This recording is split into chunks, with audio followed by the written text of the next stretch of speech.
I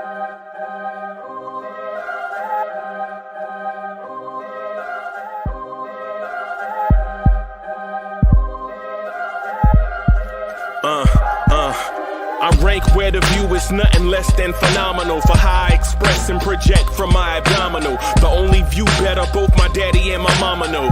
No living parents, my sons give me balance. My wife is my serenity, this mic is my identity. The world is foul enough, that's why I write without obscenities. Provoking danger with broken language and spoken anguish. Begging to get hurt, why would you ask to go through changes? Yes, Lord, life's a chessboard, master the angles. Control the tempo, be the one who holds the info. Acknowledge is just as deadly as machete swings. When spoken, the truth is as potent as that Medellin. While others swear the style is free, I just let it ring. Our time is undervalued, soldiers make us better kings. My family's on my shoulder, reaching after better things. Today I take the shot, for them I'd rather set the screen. My mama told me follow my dreams. My daddy told me get it by any means. Stand tall, make him bow to a king. But I've evolved, you can see the resolve. Look in my eyes when you speaking to God. Life and for those who we caught up in using what I was scarred with the muse. I guess they call it proving I'm more than an artist. Penciling out my darkest while stenciling out a harvest. And storing what gets me from A to B just like garages. Instrumental with collages. Envision what I've been drawing. Broadway to give you rhythm like the great Lena Horne. So bent on, found comfort in the storm. Find peace and on when you see them others perform. Organized chaos, outcasted like hey ya. Yo, welcome to the Knicks at Night podcast. I'm your man, Uncle Freezy. What's good? What's good, everybody? What's good? Lucas Sharon was good. What's good with you? Good. Salute to the chat. Salute to you, Uncle Freezy. What's up? Hey, man. What's good? What's good? I think I got my man City for real about to jump in right now. City, what's good? What's good, City? You're muted. Got Ghana about to jump in right now. Salute, What's Brad. good, Salute. fellas? What's good, man? Man, another hard-fought loss, bro. I saw a thing that we lost by one possession our last 5 losses. I think it said. Salute to everybody. City for real was on it today, and he was on it before the show started. If you ask me my opinion, he made a tweet today. Can we get a rebound? Couldn't be more right. Tristan Thompson, in my eyes, the first half, bam, he was on it. I was talking about this in the Brooklyn game, and again, this started to happen again. And teams are, Tristan Thompson was killing the Knicks in the first half with the boards, and he didn't even play the third quarter. I didn't even think he played the third quarter. I'm watching the whole third quarter, and Robert Williams was there, I think the whole third. And I'm like, when this guy comes back on the floor, it's a wrap. The Knicks were able to keep it close when Tristan Thompson was off the floor. But again, it came to, if you ask me my opinion, it came down to the boards, man. I don't know how we can win these games. But, Nah, y'all didn't want Andre Drummond. Nah, y'all was like, no, we don't need Andre Drummond. Remember that? We don't need Andre Drummond. Remember that? Andre Drummond too expensive. Remember that? Oh. And now 5 games in a row, you giving up offensive rebounds to cats like Marcus Smart, right? And they keep possession alive. And now we can't get a rebound, Uncle Freezy. I wonder why. Can't get a rebound, Freezy. You right? I don't know who was that with the. We offered Marcus Freezy. Smart. We offered him a multi-year contract, and he just chose to go to the Lakers. Too many crucial offensive rebounds for the Boston Celtics. And by crucial, I mean when it, late in the clock, shooting with less than 4 seconds left, and they get the rebound again and a reset. So it's a problem now we're seeing over the last few games. That's costing us games, and I just feel you like can't leave guys open. Yeah, I'm not concerned with the behind defense. the three. Man. I wasn't too concerned with the defense, to be honest, Eric G. Because I felt like the defense was the defense was good back and forth, but but again, the only time we got close was when Tristan Thompson was off the floor. Other than that, as soon as Tristan came on the floor, I knew that it was trouble. And I don't know, man. I really didn't see much of the fourth because I got hungry. I had to order some food and got some grub in, but I Man, did I did see that all the must way. have been a long order. It took you an hour Man, to order you know some how food. I had to go for pickup, man. I was Oh, watching okay. how it goes. It's like, oh man, it's time is winding down. It's already 9:30. I'm like, oh, I gotta get it in now. But I saw all the way to the end of the third, and I'm glad we got the lead. But I'm like, man, but Tristan Thompson hasn't been on the floor, so it's like they knew, like, okay, well, Salute, salute G let's Money. salute G Money. Let's do what we're gonna do. Let's and then let's. It's like that's when I don't. That's what I don't like when a team is confident, when a team has a Tristan Thompson to to kill the leads, that they know, like, what, all we need to do is just sub Tristan Thompson in, and we got this in the bag.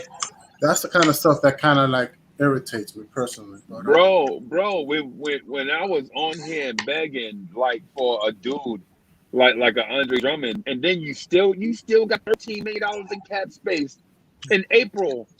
What in the world are you gonna do with $15 million worth of cap space in April, right? And you didn't trade for Andre Drummond. I mean, come on, what really? I, And now I, and I now guess we now we mad. Now we mad. Yo, we gave up an offensive rebound to Marcus Smart.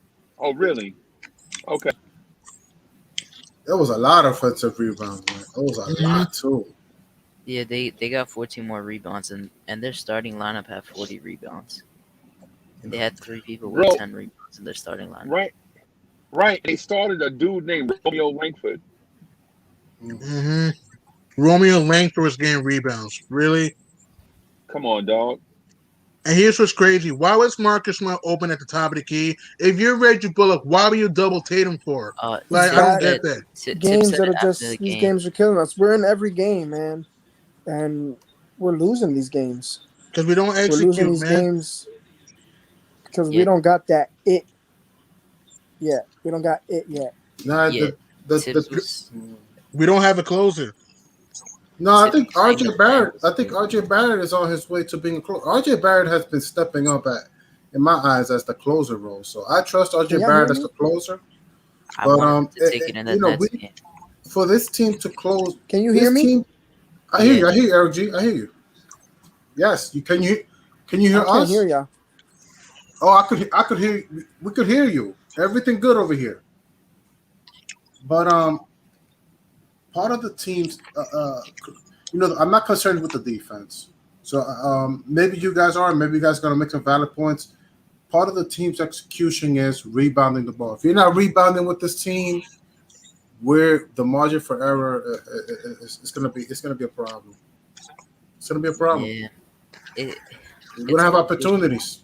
And Hmm. about the 3-pointer at the top, Tip said that their goal the whole game was to trap and double team Jason Tatum, but this time Yeah, the he double didn't team. I he passed understand it to Tatum was Smart. lining it up, but I didn't understand that Randall was playing good D on Tatum on that moment at the elbow. Bullock didn't have to come to help, though. Because remember, Marcus Smart Yeah, had 14 in the fourth quarter. Don't forget about that. yeah. Marcus Smart was going off, but yeah, it was rebounds and RJ has been off on his defense recently.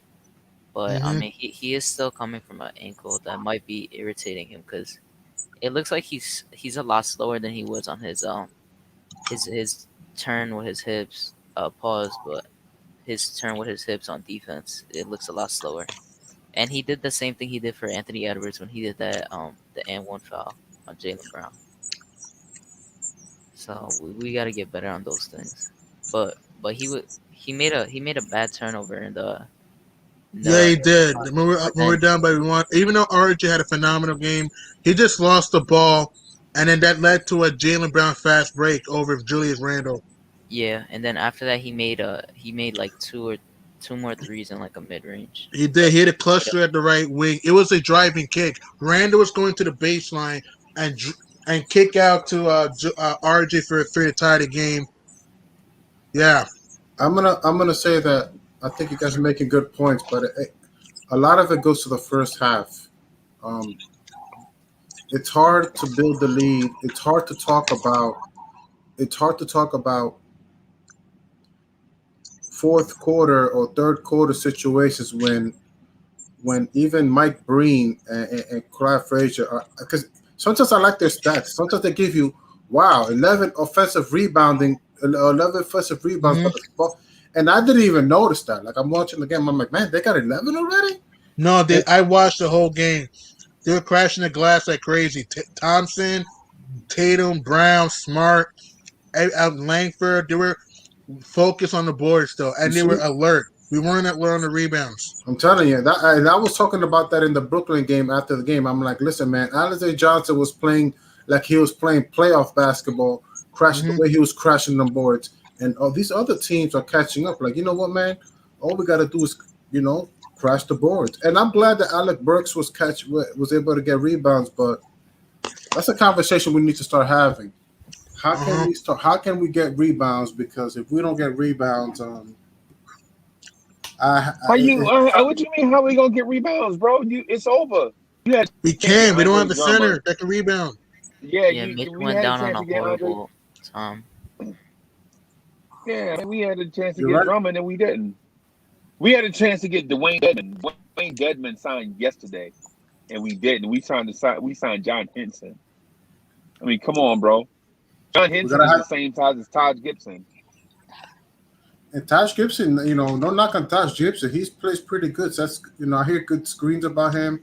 People make good points about that. But if there's no rebounding, um, I mean, Tom Thibodeau is gonna have to come up with a scheme where everybody, the whole team, is gonna have to focus. I mean, Alfred Payton is a good rebounder, you know, to be honest. But and sometimes RJ Barrett could be a good rebounder too. Julius Randle could be a good rebounder too. I mean, it's gonna have to. I mean, Reggie Bullock. It's gonna be a whole team effort because we cannot depend on Nerlens Noel to be the main guy to crash boards. Julius Randle and Nerlens Noel to crash boards, and the whole team is gonna have to um, step up in that area. It's my thinking today. That's what I mean. What else can you do? I Uh-huh. mean, Freezer made a good point. Freezer, you made a good point. Taj Gibson had 4 rebounds today. Taj Gibson had four rebounds. Taj Gibson had 4 rebounds today. Yeah, Are we but serious right now? Hmm. And so y'all gonna want to blame Reggie Bullock for leaving Marcus Smart open for the three, but Taj Gibson had 4 rebounds. And then the strategy was when Marcus Smart was being left open before that, he was missing. Nobody said anything about Marcus Smart missing that same shot like 4 times, right? And Yeah, then he and then then the one he hit, we complain about it. Come on, dog. if, Come and to on, your y'all. point, Freezy, can I add to your point, Freezy, real quick? Is that another thing? There's a lot of a lot of what's it called when you shoot a three and it's a long what's it called long ball threes, like I mean long ball rebounds. Like some people were boxing out, but it was like it just ended up going into the Knicks didn't have those 50-50 chances. So sometimes some of those long ball threes, long ball rebounds, we struck out on those too. Right, and so the thing with us tonight was not just rebounding or just defense, man. It's offense, man. We gotta get these dudes to score all in the same game. What we don't get is consistent scoring from everybody in the same game. So we got no Forgive me. quickly tonight. We barely got Burks tonight, right? We didn't get any Bullock tonight offensively. Alfred Payton is ridiculous. And so we always get them in different nights. Like for instance, if it was in my opinion, if it wasn't for Derrick Rose, we wouldn't be in this game in the fourth quarter. D Rose going to the basket. I mean, come on, man. Not to interrupt, the Jazz Suns game is lit. OT, man. Yeah, I'm watching it. Donovan Mitchell is clutch. Tie game. But if you're Devin Booker, that's not a good shot. Like a fadeaway to win the game. Like you gotta attack the rim. But that was a clutch shot by Mitchell. Ice water in the veins. Yeah,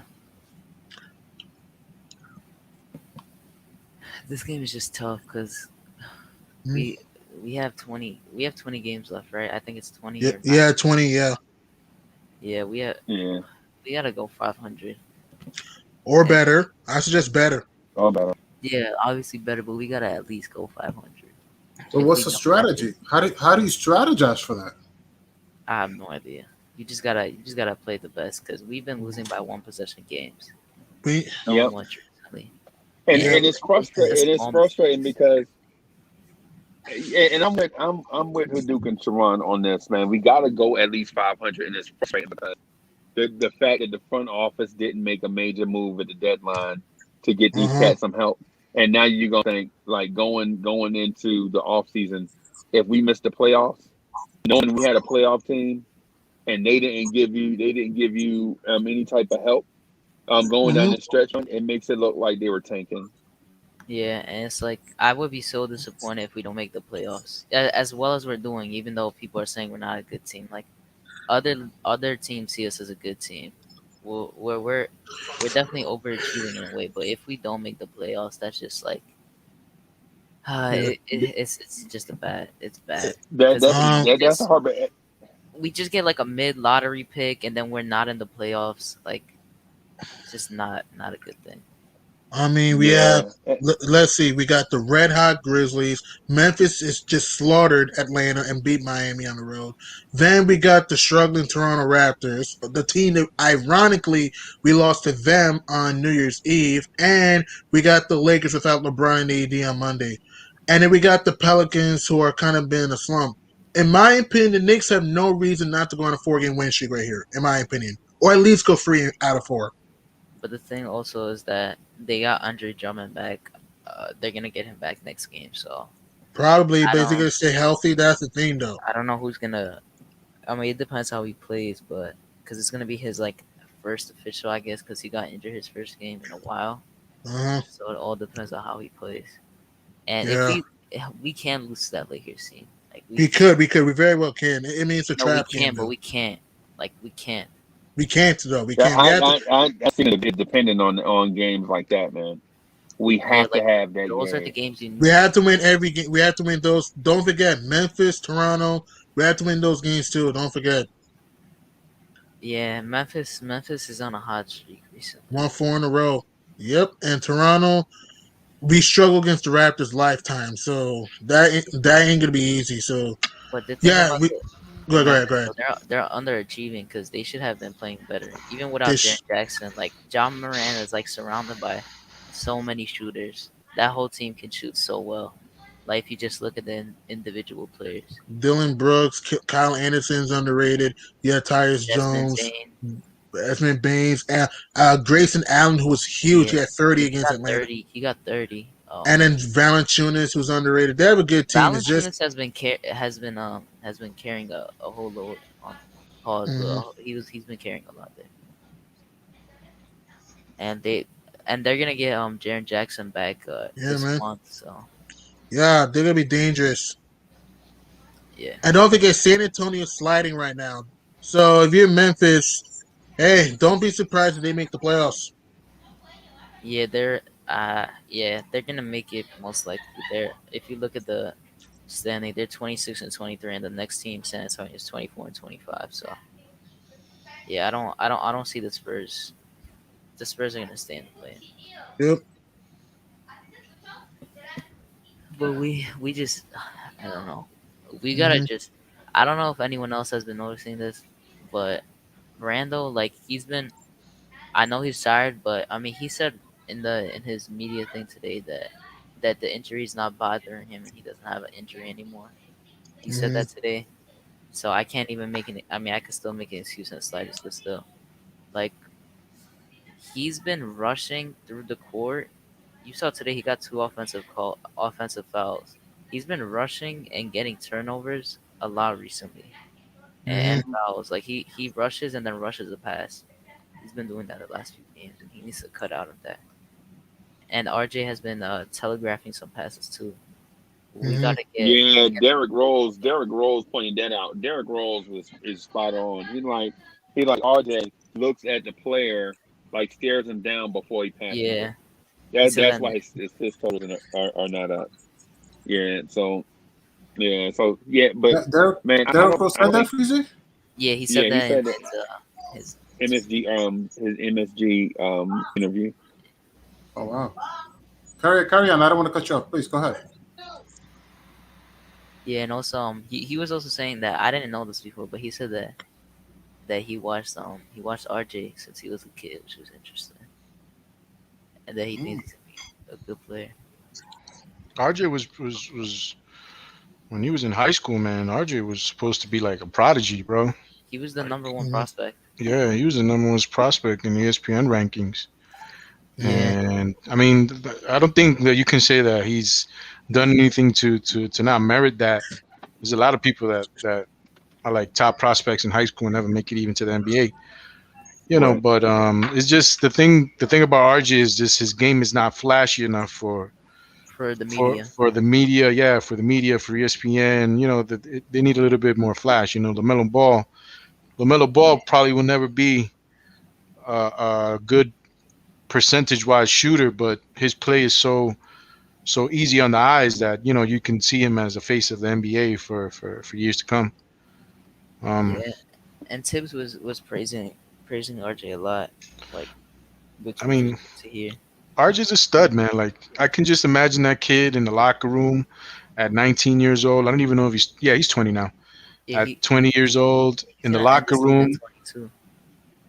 in the locker room with older guys like Julius Randle, who's 26, Derrick Rose. I could just imagine his demeanor and how he is, and it's just something you don't see every day, and it's a good thing, man. When that kid gets to be 24, 25, 26 years old, man, he's gonna be the real deal. Yeah, and it's gonna be like his sixth season when he's 24, or like 23, which is crazy. He's already gonna be going through all those lumps. He's gonna be have so many like last second shots where he's either missed or made some where he's gonna be honed, and he's gonna be a vet at 26. You know what I mean? Yeah, So that's something to look forward to, man. This to me, man, these games. I mean, the only besides the Milwaukee game, I think we've been in every single game. we I lost mean, by it's one, but tough. so It's much. tough to lose these games, like no doubt about it. Like it's really tough. Like this is a pain to come into these chats after one of those losses. You know what I'm saying? Hmm. But Yeah, it gets to me what it tells me is the importance Mitchell Robinson was to us. His presence in the middle, his rebounding, his defensive, the backbone of the defense, somebody who can be an intimidator. Because I saw Marcus Smart intimidate Noel today. yeah, I You heard know what you I'm talking saying? about it. I didn't even notice that. Yeah, man. Yo, I check out all those little things, bro. You saw what I said about Tibbs too, huh? I Yeah, I, I that see was all those interesting. little I things, saw that man. too though from Tibbs, but I didn't know that's what it was. I'm Like not the saying that's what way. it No, that's was. not what it was, but that's the way it seemed to. I'm To not me. saying that's what it was because I don't even know what it is, but I just see it happen every time. Like we're in a defensive, it's an important possession. He does it, and as soon as it finishes, he stops. So it can be just nervousness. You know what I'm saying? I was getting a lot of flack in the chat. There was a lot of people talking to me, telling me like, "Yo, why did you bring that up?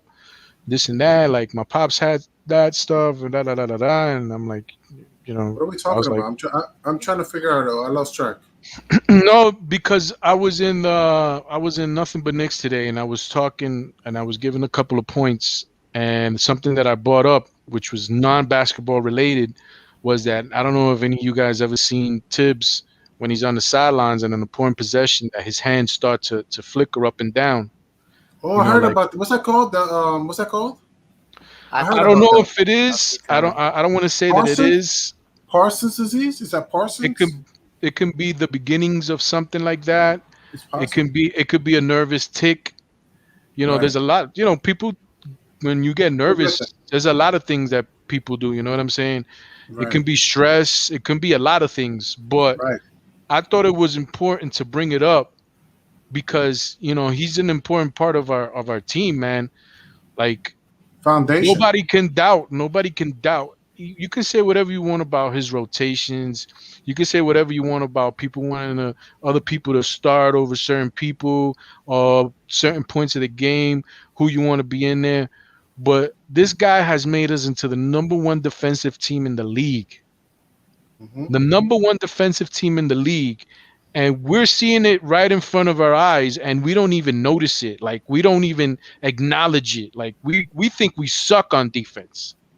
You know what I'm saying? But the numbers don't lie. And the other day we were having a riff back and forth because Anthony Edwards says something about they wanted Barrett to take the last shot, right? Hmm. Today he was having an interview, and I just seen this on Yeah, Twitter, I seen it too. I was and gonna he bring it up was later. talking badass about the Knicks. He's like, "Yo, his favorite team to watch defensively is the Knicks." And he was like, "Yo, these dudes are for real. Like they ain't got the best defensive players, but they play hard."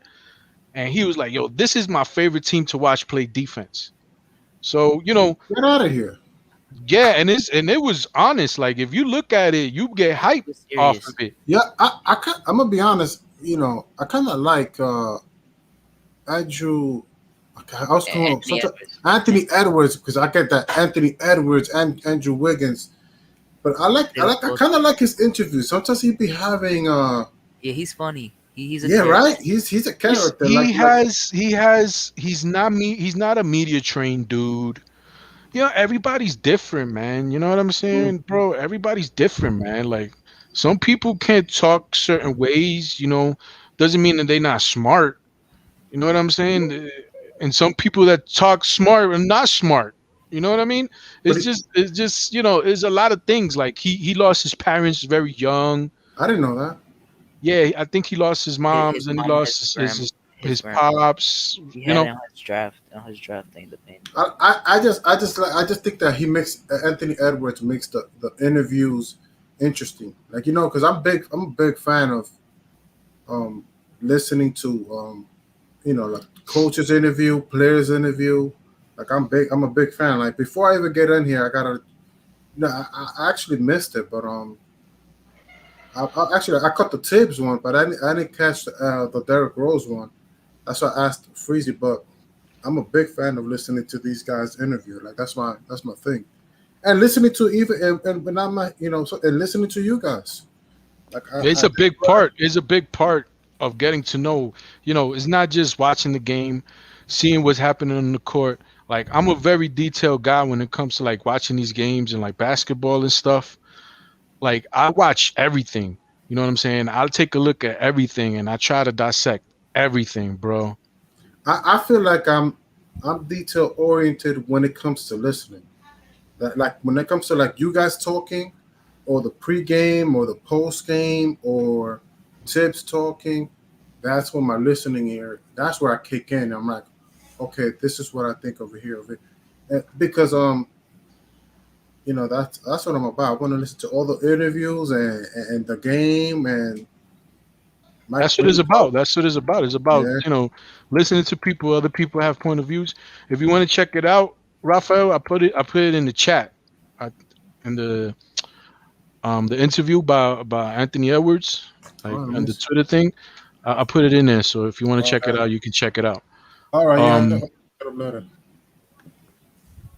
Yeah, it's like a 40-second clip. yeah, but it was tight to him talk about that. That's how you know, like whatever he said, like it may sound a certain way, but it's not what you think. You know what I'm saying? He wasn't dogging them or anything like that. He just, it's just a fact. Who would you rather take the last shot, Julius or RJ? No, Like I did think it was kind of both at the same time though, because he said we only wanted him. We wanted no one it but. could be, it Yeah, could be like, but yeah, I like don't. if you're a team, you wouldn't want it out of Randall's hands like that. That I get, but the way he said it was just like anyone but only RJ should have. And the thing is, like, if you look at that play, like RJ, when he goes to his left and he hit that mid range shot, it's money. Yeah, Like oh, like he hit it today. and It's last game too. money. Right on the right. That play in particular, he was going to his right. Yeah, and So a it was lot of on a those big man. That's things, the thing. It was on Cat. that, That's why it was. I don't even think that that mattered that much because he was able to get it off. But there's a difference when you go into your offhand to get the jump shot, or you go into your strong hand to get the because we all see it on the left side of the court when he makes that pull up mid range free throw line jumper. It's money.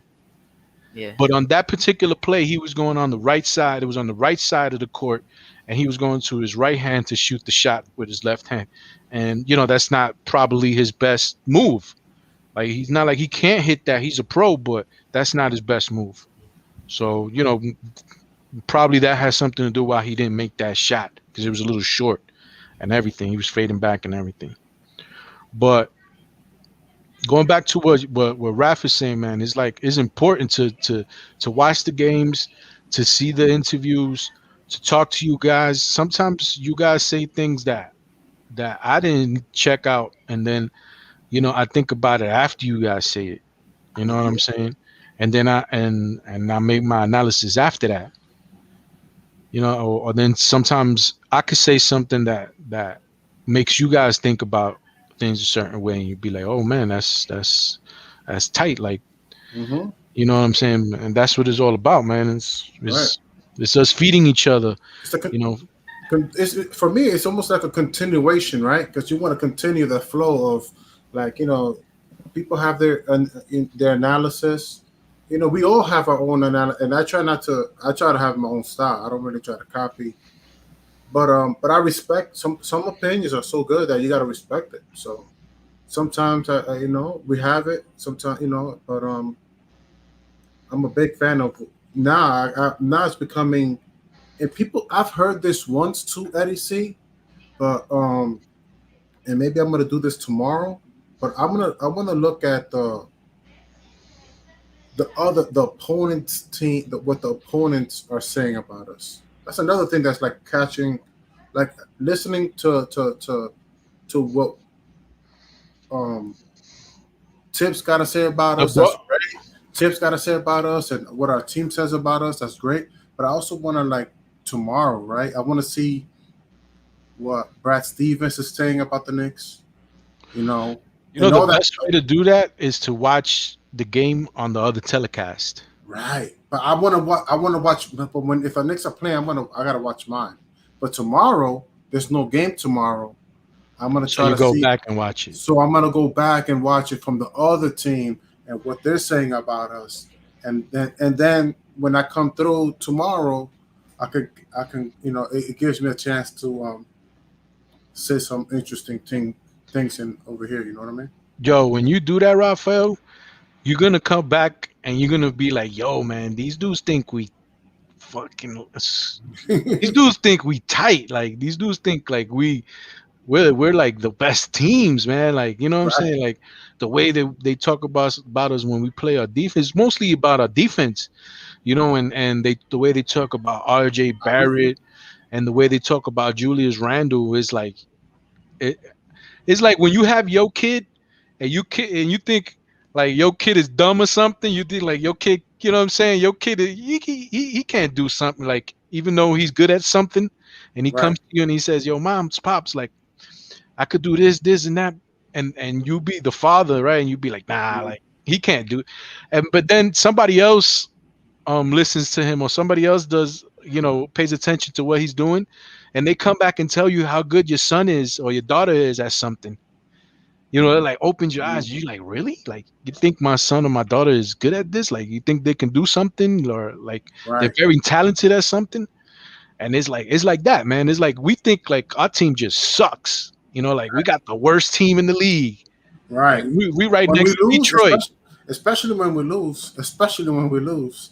But then you listen to other people talk about us and you be like, damn, man, we that like we make people think of us like this. And it's eye opening, you know what I'm saying? It like you're like, man, we crazy, like you know what I mean? Like we them crazy Nick fans that everybody be talking about, you know what I'm saying? Like I hear about that. You know who I was listening to today? Because after the game, and the post game interview, Quentin Richardson got on. I don't know what's that show after MSG. It's like sometimes it's like after 10:45, like that's the cutoff time. There's like a new show. I don't even know who it is, but Quentin Richardson was on, and he was talking about those Knicks fans. He's like, "Yo, man, those Knicks fans, man, they're the most loyal fans. That's true." I'm like, damn. Like it made me think deeper. You know what made me think about it more? It's like the more you get into these panels and the more you chat, also, like it makes you dive into this world of, and also like coming through chatting in the chat and coming through in the panel. It's easy work. Like my whole day is based on like, okay, 11 o'clock, I gotta make sure that clock is available. Like my niece, she likes to come through. She wants to play PlayStation. I'm like, listen, man, I learned from one of you guys. Listen, man, this is game day, man. Game day today. That's a no go. You're gonna have to do it tomorrow morning, 8 o'clock in the morning.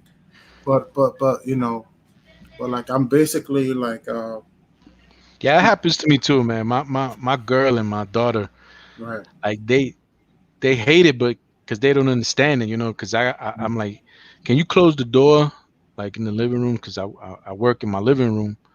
I work from home in my living room, and this is like, if I'm on my work computer, like I have my avatar up. You know what I'm saying? If not, I'll put up my, the camera, Mm-hmm. and they be hating because I'd be like, can you close that door?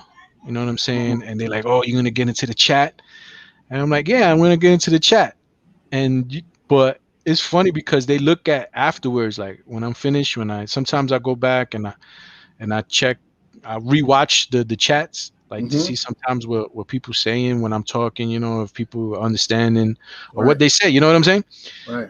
And I can see their faces, they like laughing and they're like happy looking at me talking, and they're like yeah, my pops is crazy, man, like Right. because we live in Costa Rica, so they don't know that much English, Oh, so in they hear Costa me talk. Rica. Yeah, they hear me talking English, and they're like, "Yo, my pops is crazy." My girl be like, "Yo, this dude is nuts, man." Like, Right. My you know whole what I'm thing saying? is it's us that keeps this thing going, man. It's literally us talking. Like it's for me, what keeps me listening and what keeps me it's literally the chat and next man up. Whoever got it, we gotta listen to him, man. So it's just no different than Tibbs, man. Next man up. Whoever Oh got man, I miss Kev right now because Kev would be like, Raphael. No, the no, no, no, no, no, no. I got some Raphael. I got Yo, some jokes from Kev. I got jokes from yo, Kev. don't Kev look like Rasputia from Norbit when he be clapping? You haven't seen him when he be clapping? No, no, no, no, no. He does that. Oh, He does that Rasputia clap. You I know, gotta walk Rasputia. I gotta see that. yo, but he straight up look like Rasputia with the clap, man. He's like, Oh no, no, damn. no. I'm saying Bullock is the reason we lost tonight. And Bullock is part of the Big Five now, according to Bullock. Bullock is that was hard to listen to, Ralph, when he said we got the Big 15 and we lost to no. He said we he lost to said one of he the. said he didn't say Big 15. He said Big Five. He did, but Julius said Big Well, And he 15, Julius and Randle had to. everybody was running with the Big Julius 15. And to be honest with you, we Julius lost to Brooklyn's 15. Like we didn't lose to the Big Three. Julius Randle was playing political correct. I think We I think lost to Alize Johnson. We lost to Cabarro. We lost to Jeff Green. You know what I'm saying? look, man. I'm trying to tell you, if we don't crash them boards, we're in big trouble. I don't know what's gonna happen with that because the one person that was one of our better rebounders, Mitch, is not coming back. I don't even know. That's debatable if he's a good rebounder. I know he's a great he's defender. one of the best offensive Yo, or you Offensive muted on the City. You offense. mute City. Yes, yes, you got me there, Hadouken. City. You're muted. City. You're muted.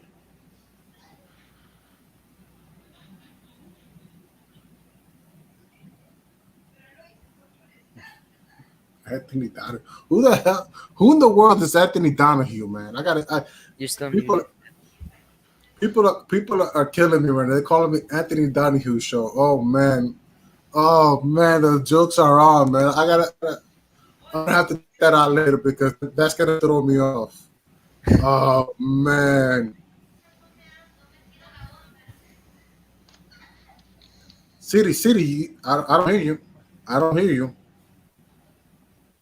You're gonna have to. Yeah, you might have to get off and then get back on. I'm gonna type in the chat I so don't you. hear you. I don't hear you. I No, just, I didn't know who that dude was, but now I know who he is. But it's not because he looks like you. Yeah, it's his friend show, Eric. the show I was.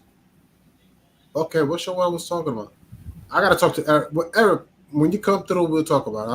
I don't know what show I was talking about. Yeah, but about those rebounds, I don't know. It's just like I don't see us out rebounding a No, team. but it's something. It's something that we can clean up. Like it's not something that we can't do better at. Like you can rebound better. Like you can box out better. You know what I'm Yeah, saying? When I was listening to Tibbs pregame, post game, like he knows that the things that we're missing is things that he can clean up. But we just gotta give it time. We just impatient and we gotta give it time. And like I don't know what's gonna happen. Like I can't predict the future. I don't know what's gonna happen with the team. I don't know if we're gonna make the playoffs. I don't know if we're gonna make the play-in. I don't know if we're gonna be in the top six.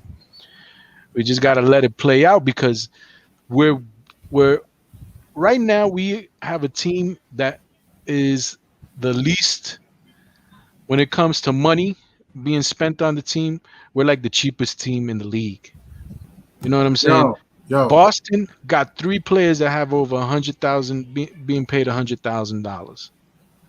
So you can't compete with that when it comes to closing.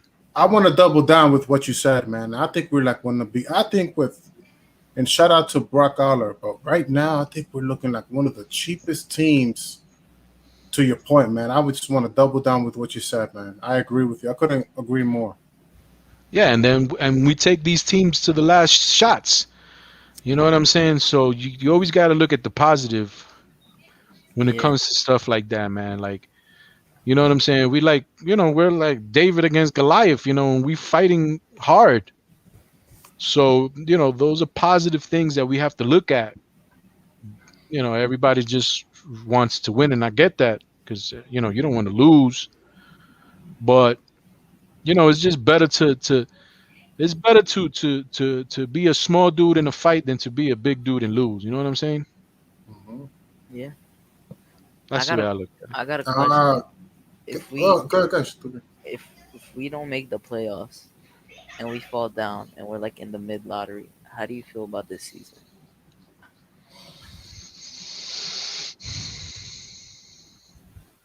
I'm gonna I'll be. be I'm hurt. heartbeat too. Like I at least want to get into a playing game. Like I don't want to be unless serious injuries hit, unless we like lose Randall for the last 15 games of the season, then I can probably understand it. But if we have all our players and everybody's good and we don't pull out some wins, like I'll be a little bit disappointed. Yeah, it's like I don't know. I feel like it would be so tough because I'm all about winning, but at the same time, it's like if we do go down there and we're like in the mid lottery, it's like such a tough situation. It's just weird at that point because they played this hard to not make it to the And playoffs. to be honest with you, if you ain't got one of them top five picks, like you're not getting a game changer. Yeah, exactly. Unless So it's like like one you of got the to be really really bad, and we haven't been playing. We've been playing well. So like, what do you want? Like you either want to be a bad team or you want to be a good team. yeah. Hold Nine. on. I want to challenge that, Eddie. If you want to say something, huh, Luca? Because I No, no, do no. think I'm that done. I'm done. You can answer. Kuku not because we did get Walt Perrin. Walt Perrin did draft Donovan Mitchell at 13, Rudy Gobert at 24, and both are franchise players for the Utah Jazz. So players do drop. Michael Porter Jr. dropped. I mean, but I get it. That was that was because of a bad back. That's a good point. But Bam Adebayo dropped. Tyler Hero dropped also. So No Miami bigs for too. Shea. There was Yeah, no bigs for Shea. No, right? there's always going to be players that slip through the Yeah, cracks, and like diamond in the we like roughs. today we like this year we got quickly, and it's good to have a guy like Perrin on our side. Mm-hmm. I'm not saying that we're not going to get a good player, but a game changer, like Bam you would Adebayo is probably game glad changer. you would. Even Draymond Green said that Bam Adebayo is undersized, but he's the. Bam Adebayo was completely slept on by the rest of the teams that were picked before him. Like Uh, Miami legit got one of those, like, I can't believe he's here. you know what? It would be like the tight end from Florida slip into the Giants. I'm gonna say something real quick, and it's gonna keep real short.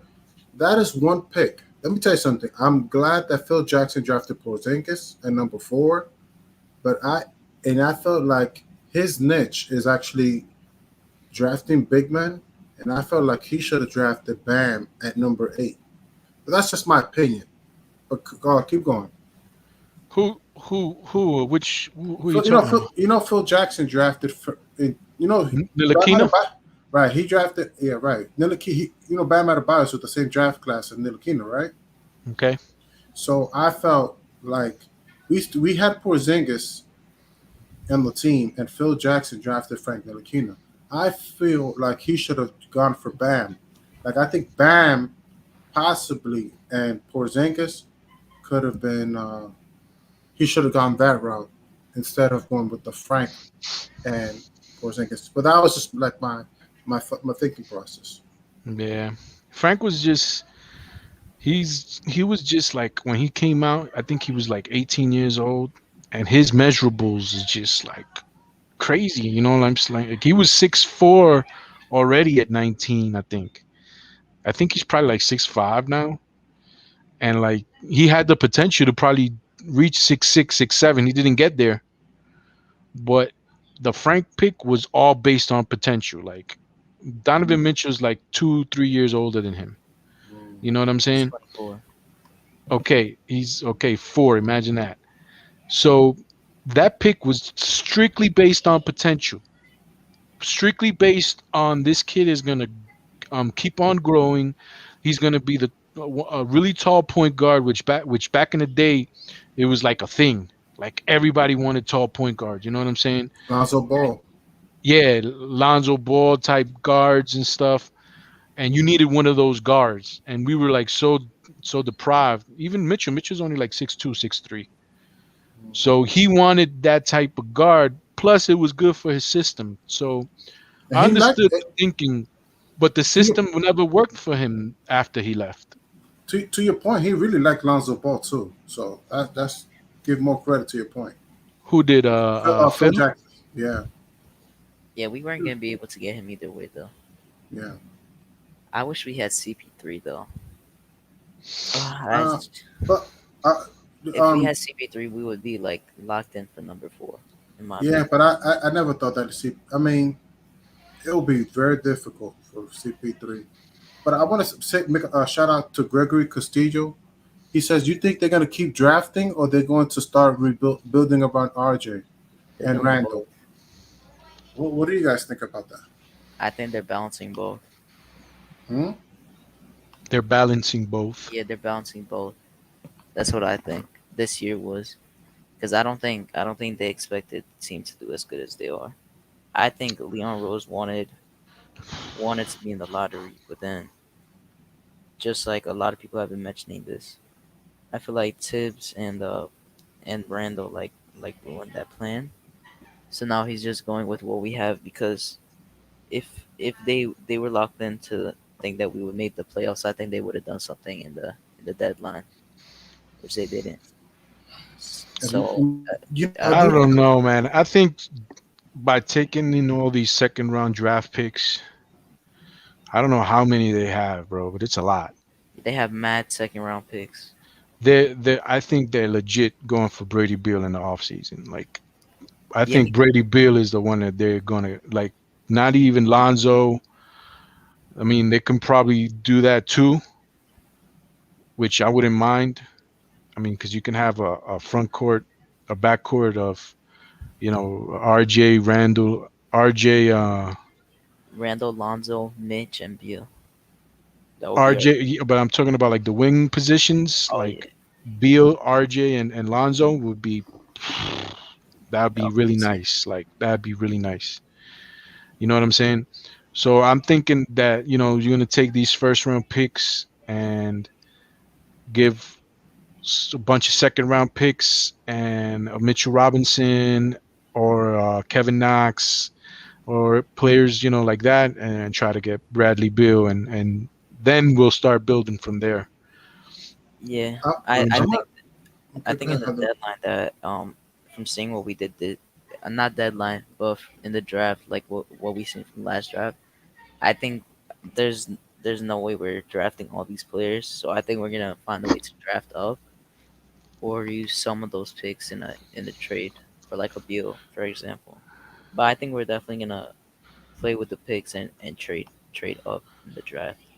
But there's no way Whatever whatever we we're do, drafting at a whatever we do, trade we for have to top keep 10. RJ. That's the number one Yeah, priority to me. I Like, remember. I've been saying this like this whole season. Like a lot of people have been on trade for Beal, trade for Zach, trade RJ, and like 3 first round picks. I always no, said there's no way RJ is the Zach is keeper. one of them next to him. You don't find RJ. You don't just find a player like RJ like easily. Like I don't think people understand it. Like he's doing this at 20, and he's doing better than players like Jason Tatum at 20, stuff like that. People just have a high expectation because he was drafted behind Zion and Ja. He has a lot of pressure on him, and because he's in New York. Beal is worth at least 3 first round picks. Andre Bryant. Wizards will laugh at the Knicks offering just second round picks.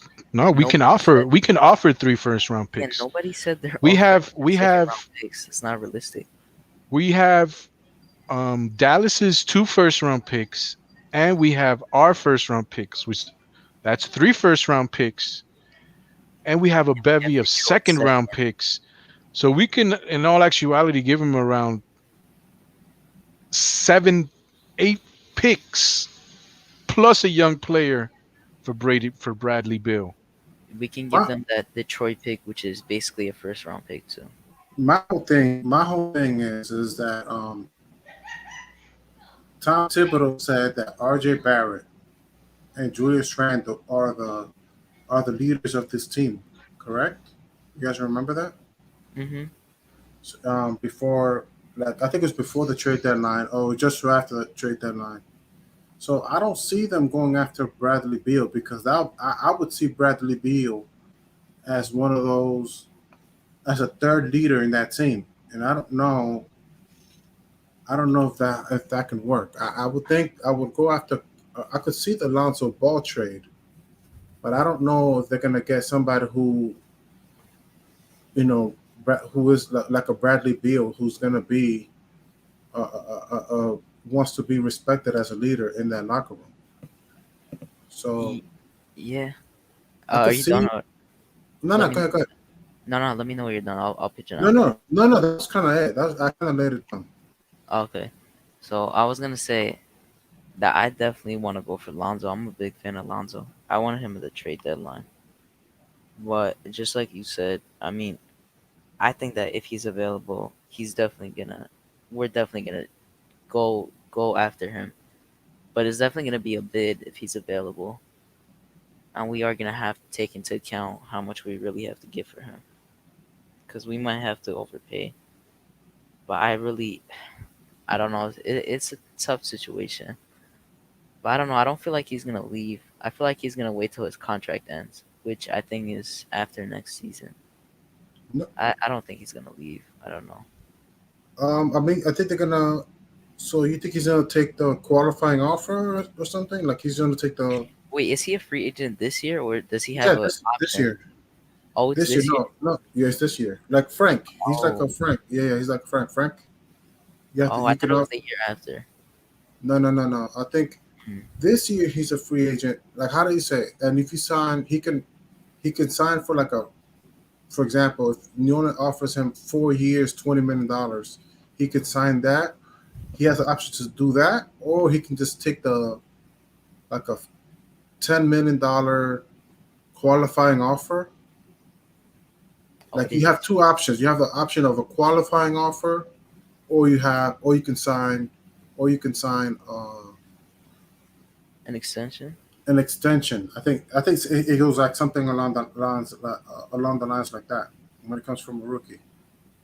Oh, Yeah, yeah. But apparently they're gonna give him a. It looks like they're gonna give him a 4-year deal, maybe $80 million. I don't know. oh, it's definitely gonna be more than that. Right, right. Yeah, Well, yeah. the conversation was eight. The conversation was first at $18 million. But to your Where point, did you you make wait for who for Beal? no for Lonzo. We're talking Lonzo, right? Oh, I thought we were talking for Beal. I was talking about trading for Beal. You're talking about Beal. I thought you talking about Yeah, I Lonzo. was talking about Beal. I was confused. You were talking about this year, and I was like, I thought that Beal was a free agent next year. That's why I Oh got. no, no, I got confused. Sorry, sorry. I thought you were talking Lonzo. But for Lonzo, yeah, that I would give him 20 million. I would overpay, but I think he's worth 20 million, and I think Oh no, no, yeah, no. I would. Bradley Beal. Bradley Beal's a lot of bread. That's like 30, Yeah, 30 a I chain. was confused for a second, but yeah, I would definitely do that. So you want a Beal or you want Beal, right? That's what you're saying. No, I said I wanted Lonzo, like Okay. bad, and I think that if we have the opportunity to trade for Beal, though, I think that will definitely be in bid to trade for him. Mm. But a lot of teams will, just like Lonzo. I feel like this year, since the off season, there's not that many free agents that are good, like high quality. That it's gonna be a bidding war, and it might be a sign and trade too. You never know, because they could do what they want if they have. I mean, they don't really have. They do have leverage, but now it's gonna be more difficult to find a sign and trade. I'm just thinking, like, I can see. I wouldn't be surprised if the Knicks use one of the draft picks, right, from this draft, and they might use that to trade for Lonzo. Yeah, I would have been my ideal trade was the Dallas pick from this year and Frank or Knox, Right, I could see because I it. feel like that would be a perfect trade because it's a young player, and just like they said, a young player and a first round pick, or You know, 2022 if they would take the 2022 pick, because I don't care about 2022. speaking of Lonzo, right? Like during that time, like before the trade deadline, like you remember when people were talking about Mo Bamba to the Knicks? Yeah, Like now I can sort of see that because they actually did the whole Vucevic trade.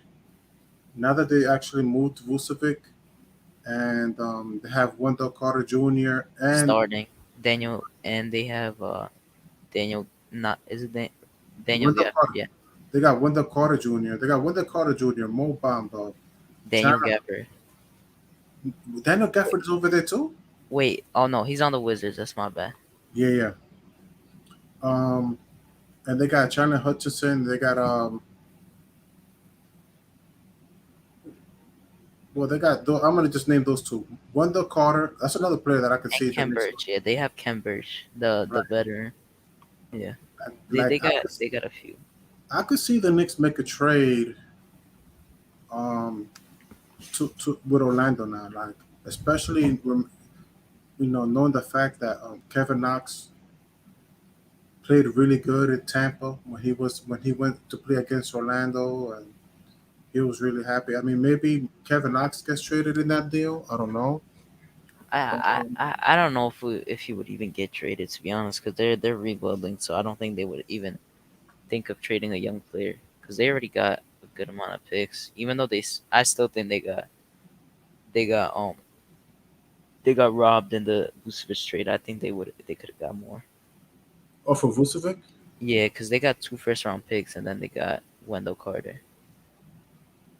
I still think they could have got him more for that. would you trade for Wendell Carter or Mo Bamba if it was up to you? Wendell Carter is injury prone. That's why Mm. he was injured so much on the Bulls. Yeah, but Mo Bamba, yeah, I would have traded for him on the deadline, but it doesn't look like he was available. I The want Cam last, Reddish. That's who I want in the oh offseason. wow, Cameron is dope.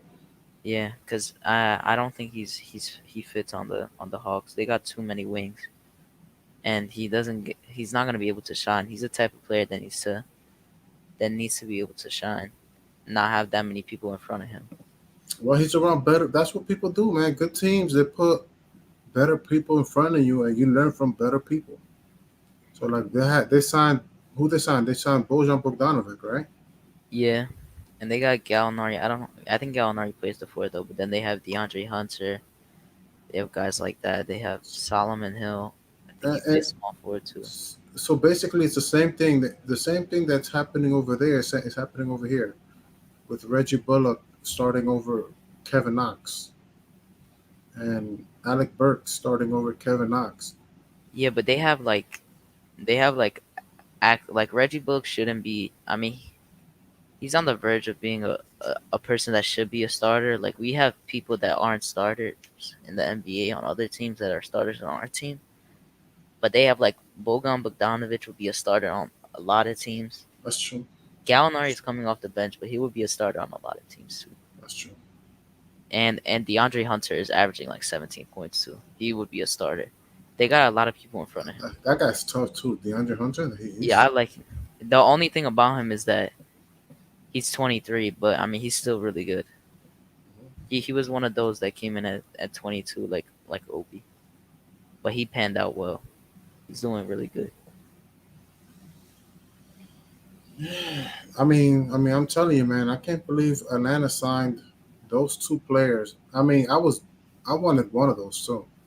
Camera. They signed Bojan and they signed Danilo Gallinari, and that's one of the scariest teams in my eyes to go to the playoffs.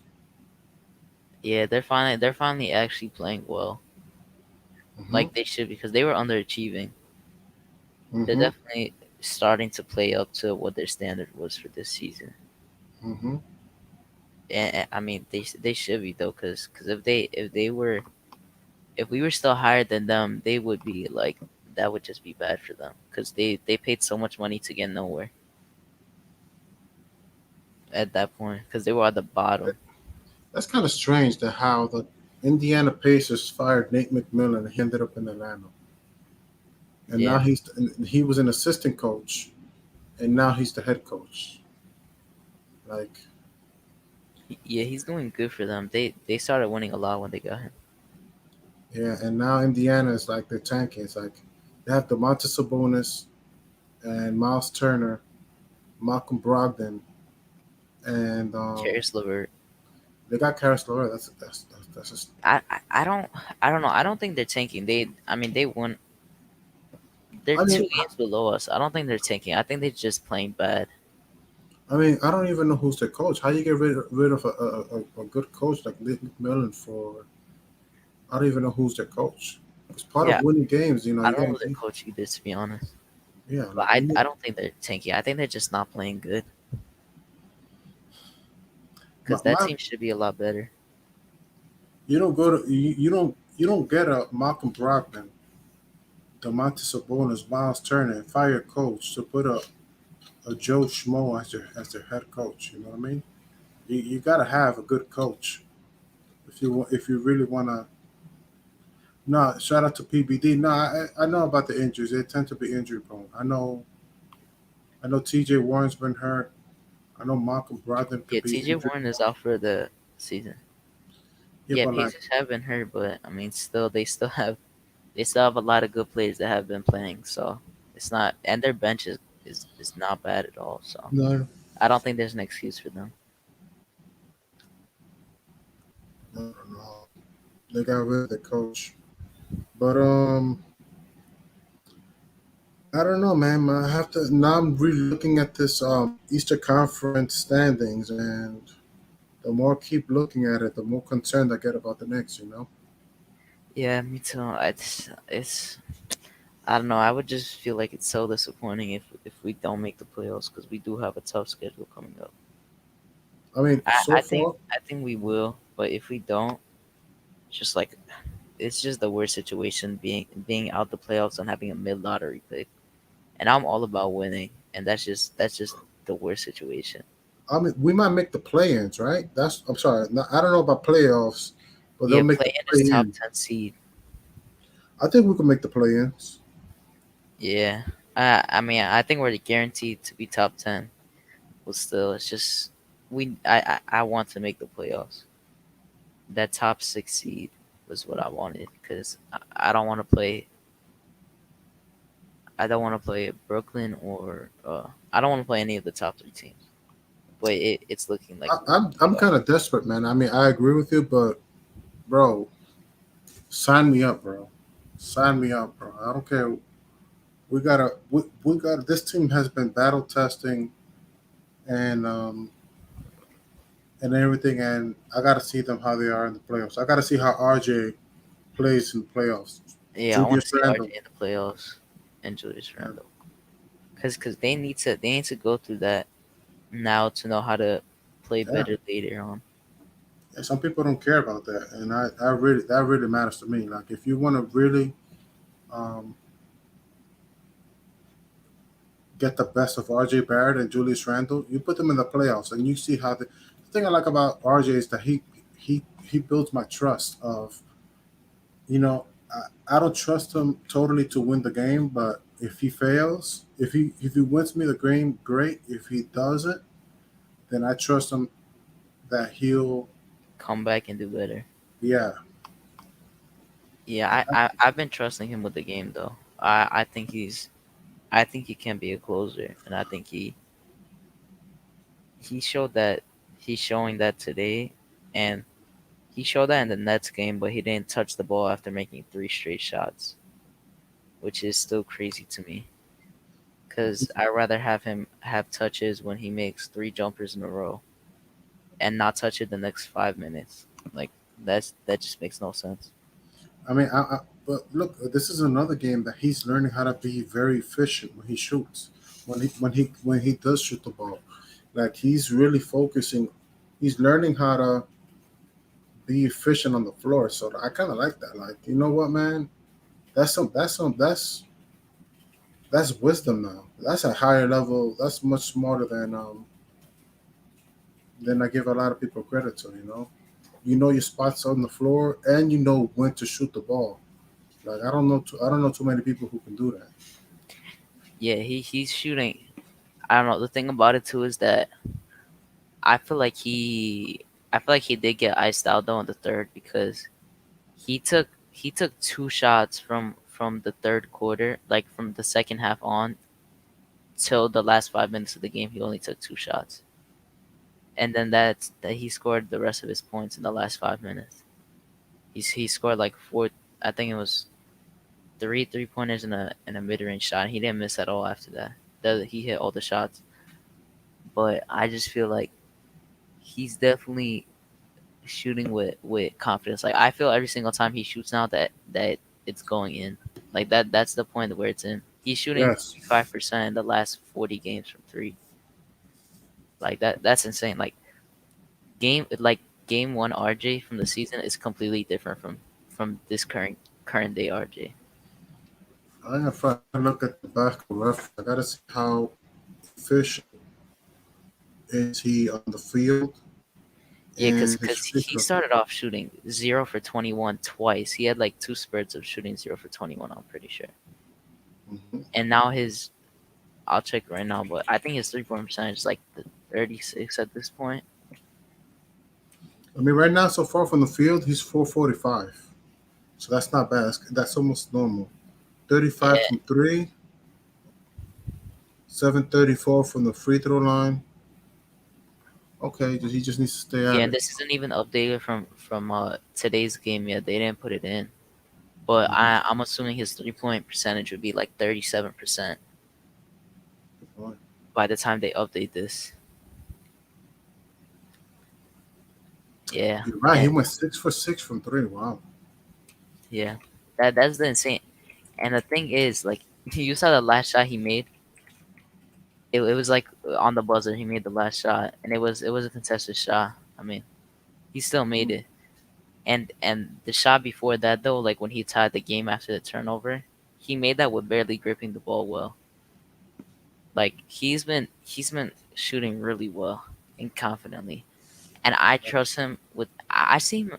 The thing about it that gets me annoyed though is that I see him open so many times during the game and he doesn't get the pass. I don't know if you noticed. There are so many possessions where he doesn't get the pass and he's wide open. at the three, and his mid range is looking a lot better too. Like like My it's money. It's been his jumper in general. my whole thing is let me just respond. Uh, like I don't focus on the ice of. I don't know about the whole thing about him being iced out. I think the team wants him. I think Tibbs and the whole team wants him to be more efficient. So I think they're just like you have to fill it out. Like, okay, is he gonna knock down the shot? You know, it's like, and he's gaining confidence right now. He's gaining confidence from me and from the team. I think everybody's noticing, like, wow, man, you're becoming efficient. You're becoming. I mean, he's been doing it so far, but it's growing such in a high level that whatever they're doing, I can't even be mad at the team. You know what I mean? Like it's like Yeah, whatever is working, it's like make sure that RJ Barrett is doing what he's doing. Stay at it because we need this version of RJ Barrett. And the scary thing is, I believe he can stay consistent. So if he finishes the year doing what he's doing now, can you imagine next year? Oh my yeah. god, And the thing about it though is that he has been consistent the last 20 right. games. You're right. Cause I think that's consistent. Like early on, people were saying he was inconsistent. I mean, yeah, he was kind of inconsistent. Cause I wouldn't say you're really inconsistent if you had like a 14 game spur where you were playing really good, and then you had like a few games where you played bad, and then you went right back at it for 20 games. And then Hmm. he had like two like iffy games versus the Heat and the Mavs, but that's like the Mavs was injury, so I mean whatever. Right. But I definitely think that he is taking a step these last games. And but the thing though is I'm gonna stick with this because I feel like this is how I feel, and I feel like this is how I see it during the game. When I've seen this throughout the season, when RJ gets hot in the first half, he gets iced out and he loses his hot hand, and I've seen that a lot during the season. And I Um. know a lot of people in the chat have seen that too. I've seen many people point that out. Right. My whole thing personally, I like when RJ closes, gets his buckets during later of the game, and I like it. And I like when Reggie Bullock gets it going early in the game. Like I kind of like that combination of okay, Bullock, let's get you going in the first half, and then he gets. I wouldn't say that he gets iced out, but he just doesn't get the ball as much. But when you have RJ closing the game, like during the third, and he gets it going during, because I think he should be the closer for this team. I think he will be, because I Yeah, don't think I don't yeah, think it's not Randall is you really like he. right, It's asking too much for Randall. right. Randall could get his buckets. He's gonna get his He can you know hit it here and 10. there, He can get you his 10, 8. but I He can hate get you. those ISOs that like He Tibbs does needs to set better ones. Like I hate when like sets up like constant ISOs with Randall in right. the post fades, because he hits it sometimes, but then he just misses. Like Uh, people know what he's gonna do. You can't right. just give it to him every time. That's like this is a better thing than that. I just think how do you say that? It's just one of those things where Julius Randle is not getting it going, and we're seeing one of the best basketball from RJ, and it's going under the radar too. It's really going under the Yeah, radar. he's really underappreciated.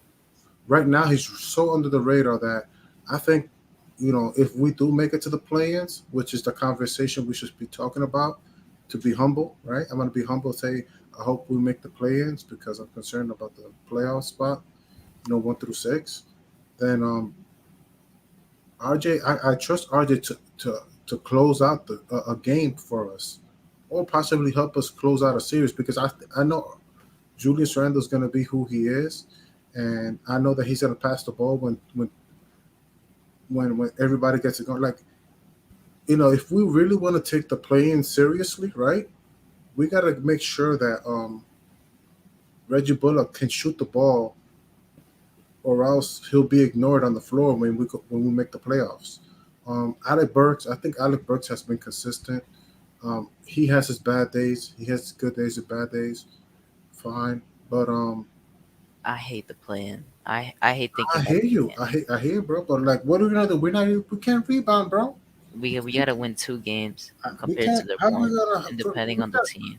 We're gonna have big conversations about rebounding, and the more we talk about because this team could defend. I'm not concerned about the defense. The defense was decent against Boston, at least up to the third quarter. I saw.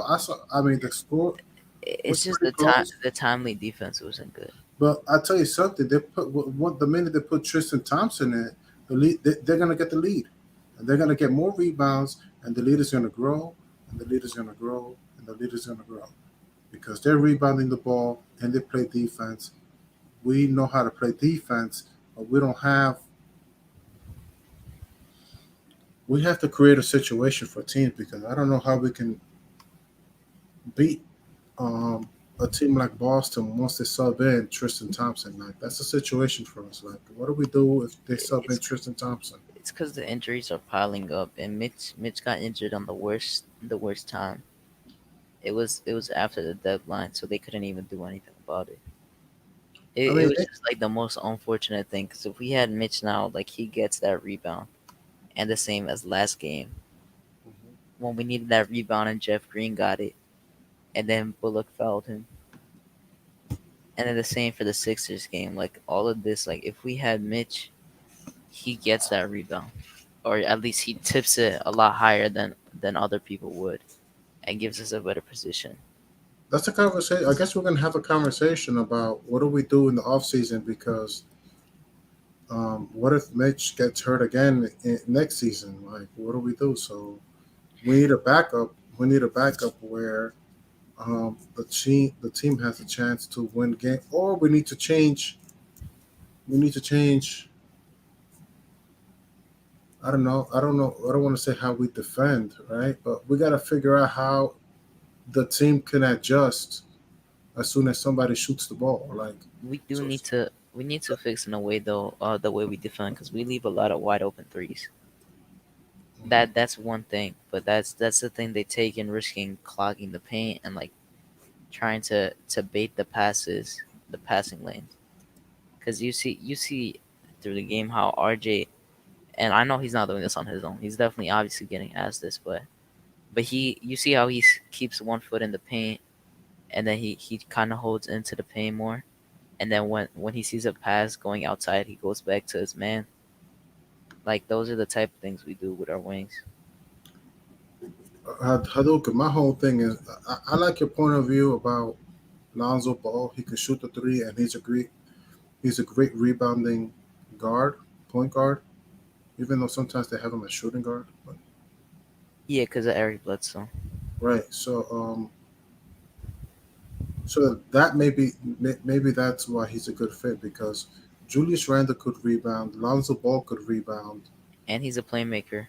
and he's a playmaker. And RJ Barrett, I would like RJ Barrett to get more rebounds. I think he could rebound. I mean, I'm asking for too much already from RJ Barrett. Yeah, we are asking for too much, but Yeah, I we mean, are. his That's the rebound only problem, went and down that's a another little. problem.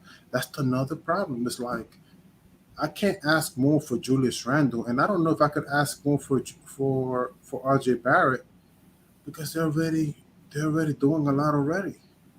Yeah, and RJ hasn't missed any games this season, and Hmm. he's already being asked. So he's playing through an injury right now. He didn't sit any games out. He's playing through an ankle injury, I and don't know. that's how. And you can see it with his defense that he still has it.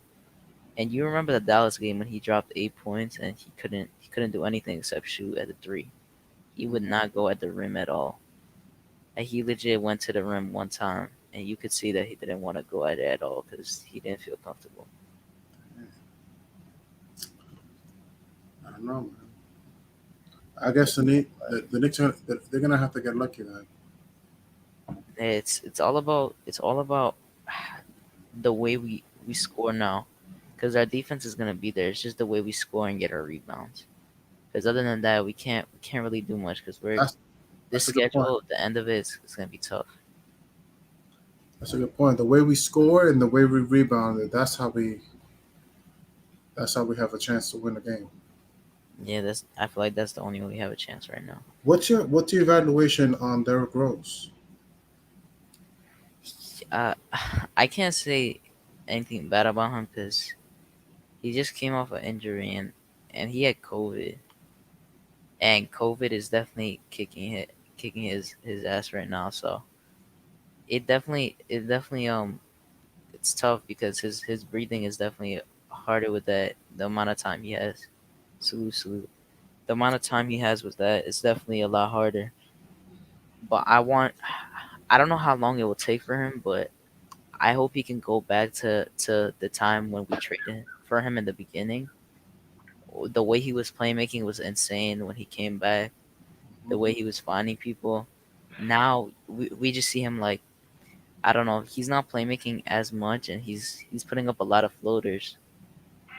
And so I wanna see him go back You, to the playmaking, going into the paint.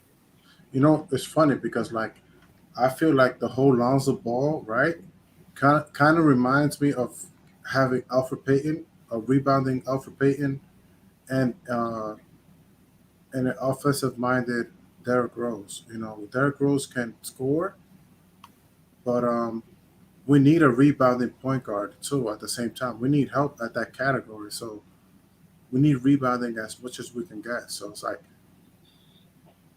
I don't know. I just thought about that. Like the only way for Can this I team ask to you a win. question? Mm-hmm.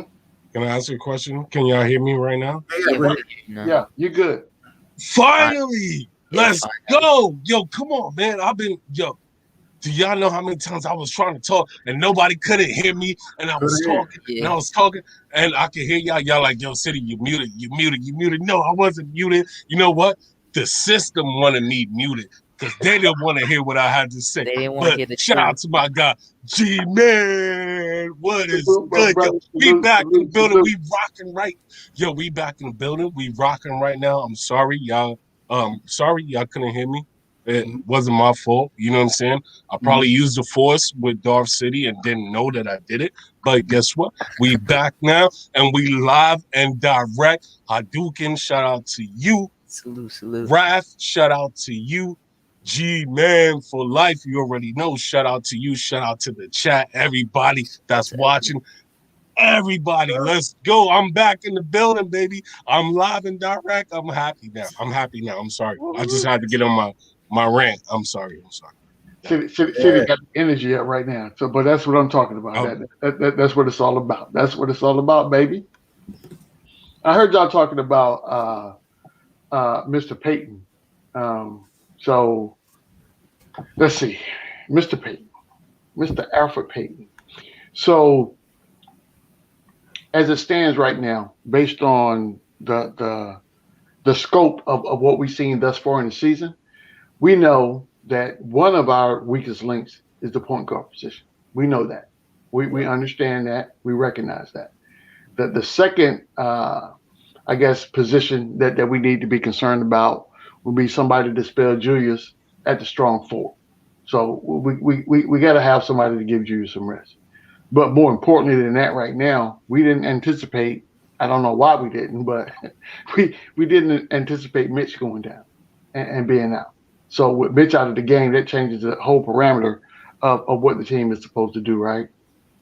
Noel is doing, the best he can do, and Taj is sparing him, as he can. The backup that we brought in for him is, I mean, this dude got hurt finger day one, the first day. So at the end of the day, what is it going to be, right? So to the panel and to the chat, what would be a successful season for everybody? That's a question. At this point, we got 20 games left. There's 20 games left. So what would be a successful season Look, for you if we make the play-ins and we win the play-ins and go to the playoffs, that's successful to me. guys? Okay. To me, it's the listen, playoff. this If you make it to the play-in and you win, it doesn't count as you making it the playoffs officially. I Mm. want to make it to the playoffs, and I wanted the top six seed because that six. I actually wanted the fifth seed, but that's a I don't know that would need a win streak because the fifth seed we would have a really good chance against the fourth.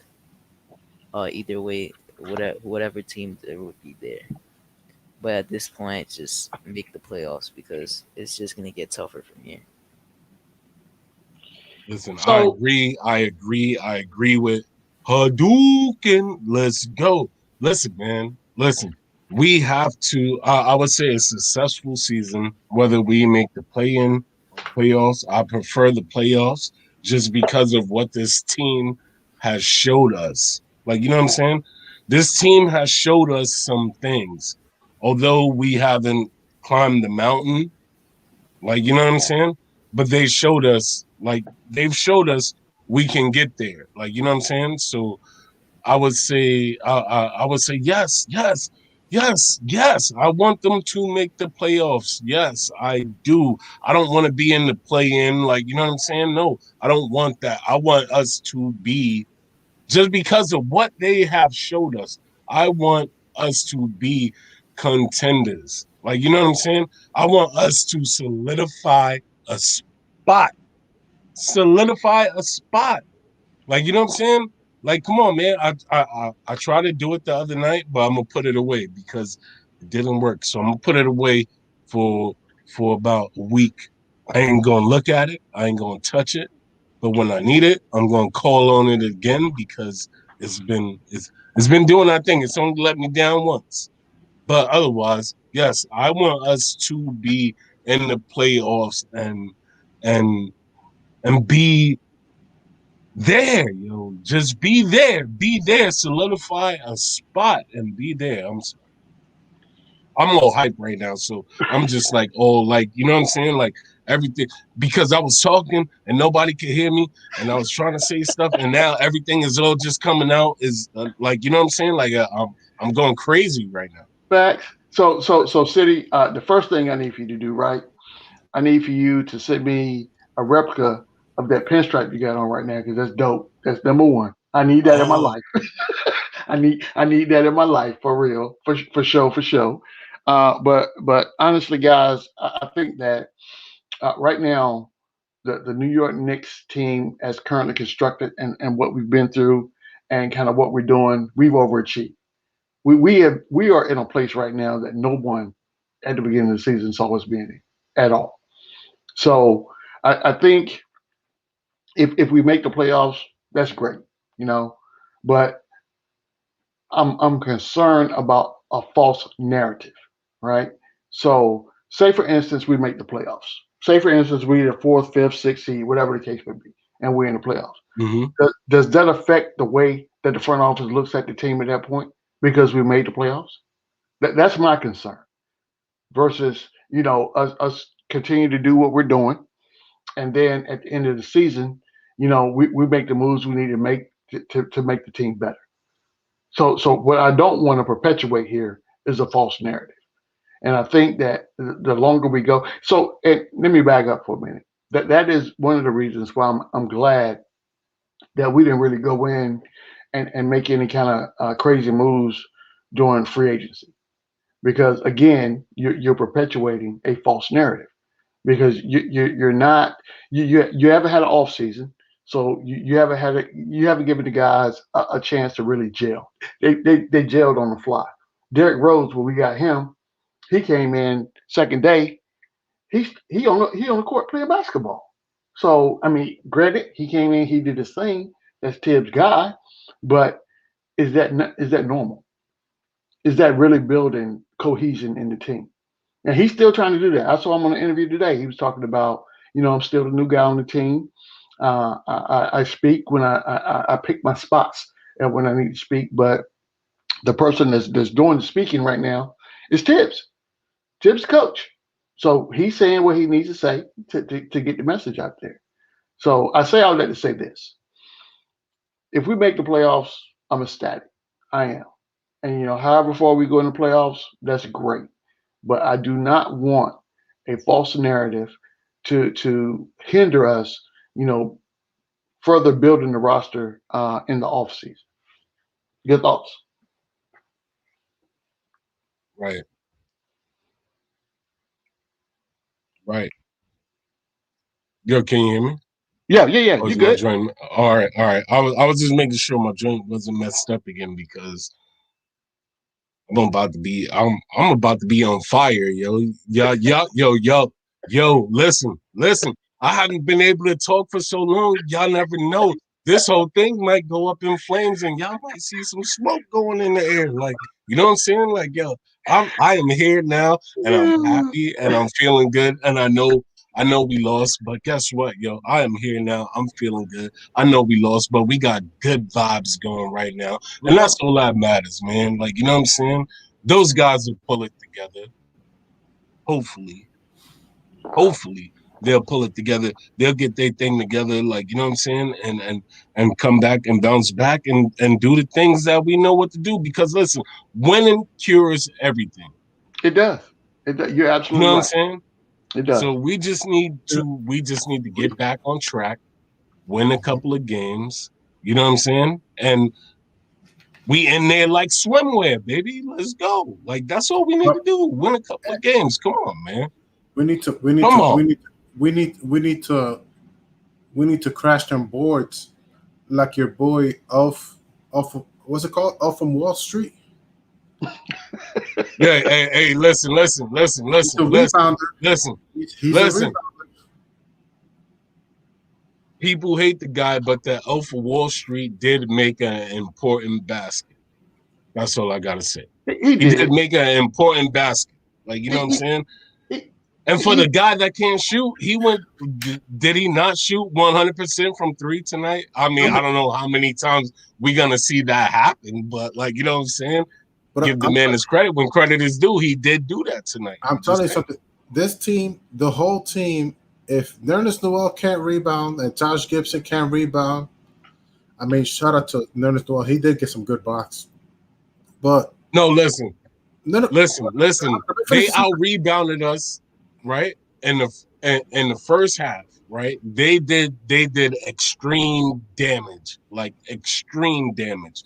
It's Like, not you the know what I'm first. saying? They had most of their offensive rebounds in the first half. The second half, we buckled up. Like, you know what I'm saying? We But, we buckled up but and we got it together. but let's bring it back real quick. In order for us to win games, we need to crash them boards, and that's not. It's not going to No, be. It's not just Nerlens Noel. It's going to take. Well, Julius Randle, he does rebound. R.J. Barrett, he had 5 rebounds. I don't know how many more he could do because he's being efficient on the floor. He's back better than ever, and he's looking to be the closer of this team. So I don't want to bother RJ with crashing boards too much. If you give me 5 and you're shooting the way you're shooting, then I'm not looking. I'm not looking. But Reggie Bullock, Alec Burks, whoever's on the floor, Alfred Payton, if you got to be finishing the game. And Alfred Payton he's known to be a good rebounder, and that's why I like Lonzo Ball in the offseason.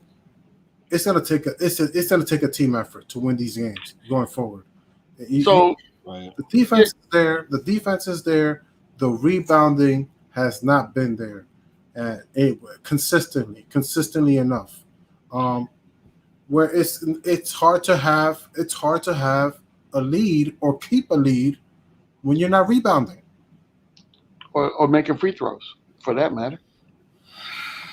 So to your point, Ralph, I agree to the point that we need to get back to basic basketball, right? Mm. So when you come down, the thing that people talk about, put a body on somebody, right? So and that Box allows out. you to box out and get the rebound. That I mean that's age old basketball. That's when you first start playing basketball at a pee wee level. People, that's what people gonna tell you to do. That's basic knowledge, but we don't do that.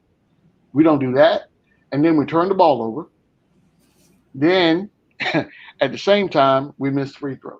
So those 3 things right there, if you put them all in a nutshell, Can I that's chime how. in real quick? Can I say Yeah, something real quick to go that ahead, point? Ralph. Go ahead. Do you think, bro? Shouldn't listen to me real quick because I want to let you speak. I want to let, Go but ahead. even shout out to Brad Johnson. He said we get no calls, so we struggle with the calls. We struggle in making free throws, but you got to rebound them ball. When somebody shoots it, box out. You got to get that. You got, and I know there was a lot of people shooting threes, and sometimes those rebounds is not those when they shoot the three and then miss, and those long rebounds are tough, but we got to do a better job.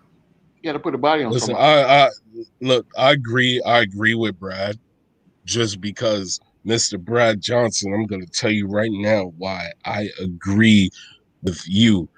Okay, we were playing in the Boston Celtics garden, right? And it looked like we had the same refs that were playing in Madison Square Garden that wasn't giving us any calls from the first jump from the beginning of the game. They oh, I gotta keep it PG because I never know. My daughter might be watching, so but yeah, they crapped on us, bro. Like that's what the refs did in the beginning of the game. Like those first 2 quarters, there was so many bogus calls that was just straight legit. Like, yo, are you serious right now? Like, do we really need to challenge every play? Like, come on, man. So, Like, come on, man. can I give you the stat real quick of the rebounds so that we have a clear. No, because I know the stats of the rebounds in the first half, and I don't like it, so I don't want to I hear know, about it right now. Like, you know Matt. what I'm saying? Listen, hold on. Let me get the camera. We got to remind people. We got to. We got Listen, to. listen. Okay, listen. I haven't. Okay, there we go. Listen, I haven't. I've been stuck in the back room for a minute, and I haven't. I don't even know what to do with myself right now. Just because we lost and I've been stuck in the back room for so long, I'm about to go bananas, bro. Like, you know what I'm saying? Like, just like straight like Get ape. him, Fitty. I'm gonna go straight ape and run outside and go, ah. So Like, no, I'm just saying, man. I'm just mad. I'm mad that to be look. honest with y'all though, I'm mad that we lost. Right. Straight up, I'm mad that we lost. So I look at it from this standpoint right here, right? Look at the last 3 to 4 games that we lost by what, no more than 2 to 3 points each game. So Mm-hmm. that means we're contenders, right? When people don't think that we should be contenders. So we are a click away from doing something different to be able to get those wins in the last quarter. But our Achilles heel has always been, since the beginning of the season, the third quarter. We cannot, for whatever reason. Yes. We did okay this third quarter. This game, the third quarter, G-Man, I'm telling you, we even caught the lead on the third quarter of this game. I'm like, oh, I left the third quarter. I'm like, damn, we got the lead. I'm like, that's pretty good. I leave it, come back. I'm like, oh snap. But let me just say something real quick. Yep. I'm gonna keep this short because and then but Go ahead. look, when shooting from three, we did good compared to them. We went 16 for 33. Boston went 15 for 40. So they made 2 more threes. Okay, big deal. We went 13 from 16 from the free throw line. Boston went 14 from 20. So they got more free throws, but we were efficient when we got to the line. We should have gotten more calls. But we're on the road. Okay, I could get that. I could have done that. I'm not sure, but in terms of the rebounding, on a team that's very dependent on the rebounds, we got 39. We grabbed 39, and they grabbed 53. Yeah. And then we grabbed 5 offensive rebounds, and they grabbed 16. That's too many opportunities. You know how many opportunities? Easy opportunities too for them. So when you got an offensive rebound and you're only 5 feet from the basket, I mean, it's gonna translate sooner or later. So to that, Ralph, I would say this. I would say that tonight's third quarter performance was an anomaly. That's not our normal performance because we generally lose whatever lead we have in the third quarter for whatever reason. I don't know what it is or how it comes about, but the third quarter has been our Achilles heel since the beginning of the season. 18-point lead that we lose, and then we're struggling, fighting for our only survival in the fourth quarter.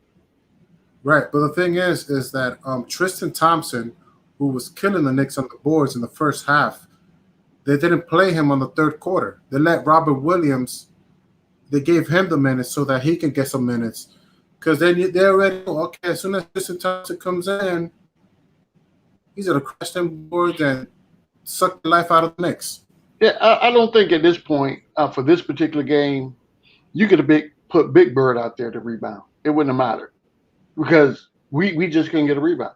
I mean, you get second and third attempts to put the ball back in the basket under your own basket. That's not a good look at all. Not even almost.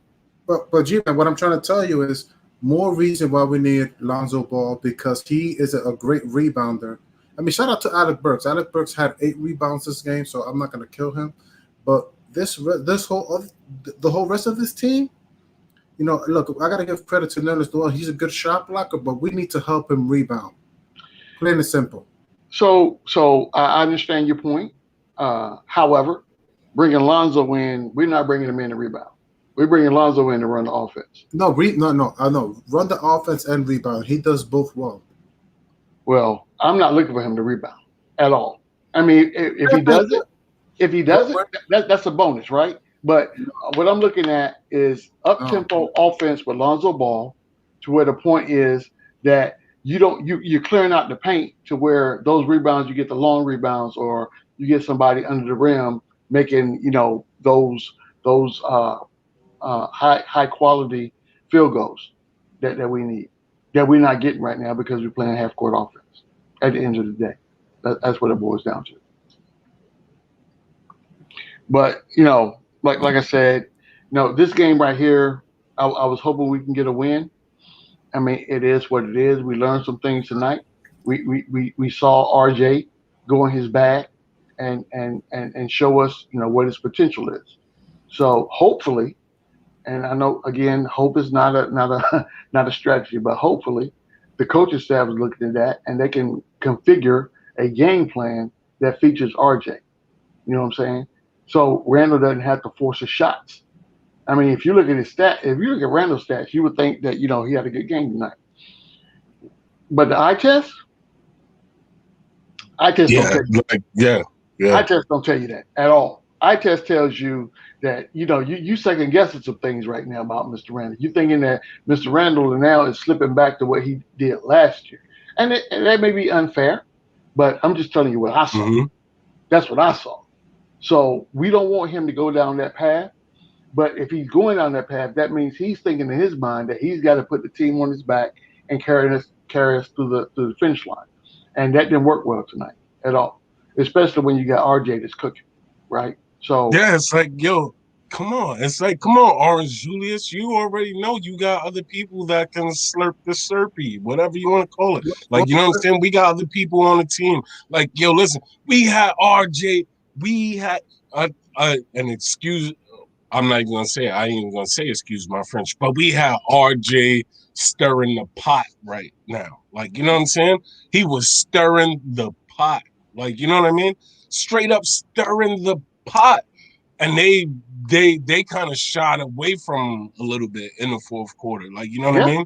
They wasn't giving him that many touches. And it's like, yo, come on, you got young Rowan stirring the pot right now. Like, you know what I'm saying? Give him the ball. How are y'all not calling plays for him? How are y'all not feeding the hot hand the ball? Like, you know what I mean? Like, come on, like, man, I don't even know why I got back on right now. Like, you understand what I'm saying? Because right now, I am on a different level and I am hot. I got like it's like I'm walking through the, you know, walking through the coals, the fire on the feet, like, you know what I'm saying? Yeah. And I'm not even running. I'm just on fire, like, yeah, I could do this. Like, you know what I'm saying? Like, yo, come on, how can we not feed the hot hand the ball? You know what I mean? Like, you know what I'm saying? But I already had a bad feeling that it wasn't going to end well because the Knicks had no answer for Tristan, so I was already concerned. I mean, I didn't know about what happened with RJ in the fourth quarter because I didn't see. To be honest, I saw the first 3 quarters, but right. I didn't see the fourth, man. By the time I got to the fourth, I felt like that fourth quarter went fast because usually it must have not dragged, but It didn't, but to your point, Tristan didn't beat us. He had a good game, I but think he he didn't beat beat us. us. I think he beat us. It was He ugly. The first half was ugly. Tristan Thompson did not beat us.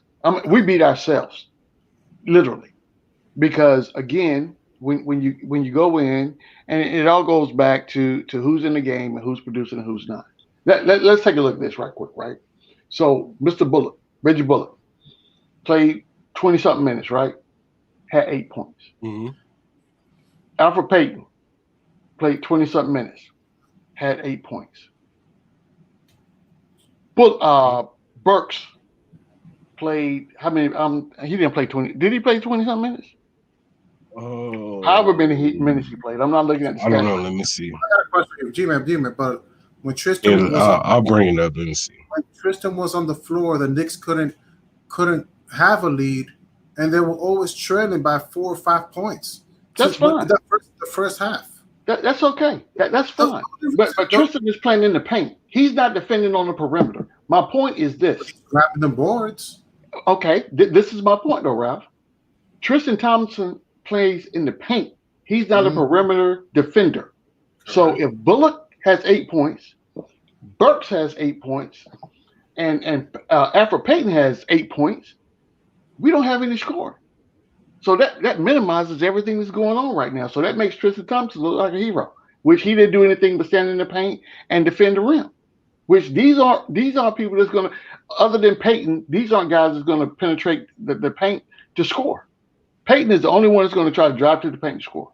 Everybody else is a perimeter shooter. Tristan is giving them that team a whole bunch of second chances. So when we have a 5-point lead, or we're trying to develop a lead, you can't do that because Tristan Thompson is constantly grabbing them, getting offensive rebounds, and we don't have a chance to get a lead. We have. You know what I just realized? What's and that? I don't know if y'all talked about this yet already, because obviously I'm just jumping back in and I'm late to the party. I'm sorry. But RJ Barrett, Mr. Young Rowan, was 6 from the three 3-point dagger.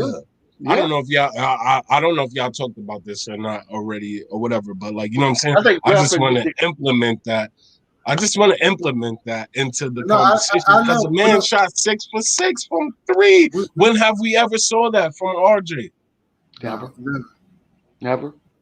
Today is a first. And today is a first, and I'm wearing the pinstripe. Okay? I need that pinstripe. Like, come on. Come on. We like what RJ is doing. It's about like I said before though.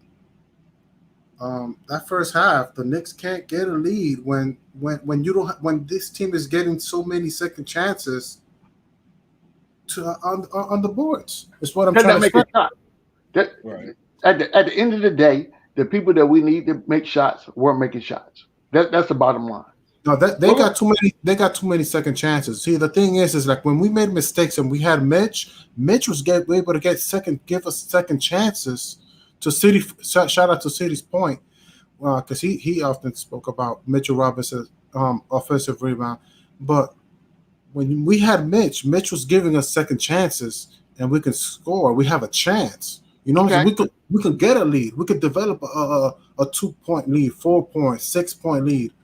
But now, Tristan Thompson is doing it for them, and it was so much that he didn't even have to play the third quarter. It's like, listen, man. Take the whole quarter off. We'll bring you in the fourth when we need you. So I guess my point to that, or my retort to that would be this: just make the shot. You ain't got to worry about who's getting an offensive rebound or defensive rebound. You got a good point, but the margin for error is not. We don't got that much cushion. Is what I'm trying to explain. That's the problem.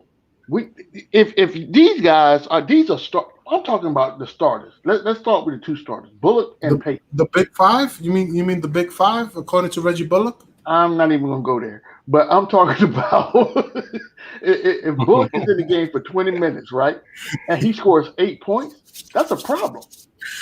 That's a problem. Really. So I And even so, Derrick Rose came in. He played for 20 something minutes, and he only had 11 points. So where's the scoring coming from? We just had a bad shooting night tonight, and a bad shooting night compounded by the lack of being able to rebound, whether offensively or defensively. That's what I, cost us the game. Mhm. Along G-Man, what I'm trying to say Yo, is, and give a bad yo, shooting go ahead. team, you give a bad shooting team so many second chances, even they could beat a good team. yeah, I agree. Absolutely. I mean, 53 rebounds to our 30 something. Yeah, Yo, that's a and huge disparity. so for to Brad Johnson's point, right? To Brad Johnson's point, he said, how many of Rose's shots went in and out? Like, you know what I'm saying? Yeah, Bro, he had a couple of them that bro, ran down. they did, but guess what? When Reggie was shooting from three, he had a bunch of those that went In and out. in and out too. Like, you Yeah. know what I'm saying? He had I would say he had like 3 or 4 that you thought automatically, oh yeah, that's going down, and it bounced out or whatever. You know what I'm saying? It's the luck of the draw, whatever you want to call it. But guess what? We good though. We are good. Listen, my Knicks family, my people in the chat, everybody that's watching, we are good, man. We gonna bounce back. I'm trying to tell you, man. Like, you know what I'm saying? Although I wore the hat, we didn't get the W tonight, but we gonna go on that win streak. I guarantee you. And as soon as we go on that win streak, I'll throw on the orange and blue joint, and we'll be back in the building like this. Yes, sir. Even though we already gonna be in the building, but shout out to y'all, man. I see y'all guys. Question I for you, see y'all. City. Question for you. How many people, how many likes? I don't know. Let's see. 61-49. 61 people in the building, 49 likes. Get them likes up. Oh yeah, make those numbers match. Y'all already know what to do. Why y'all stepping in the building and not hitting the like before you step in the building? That's what I want to know.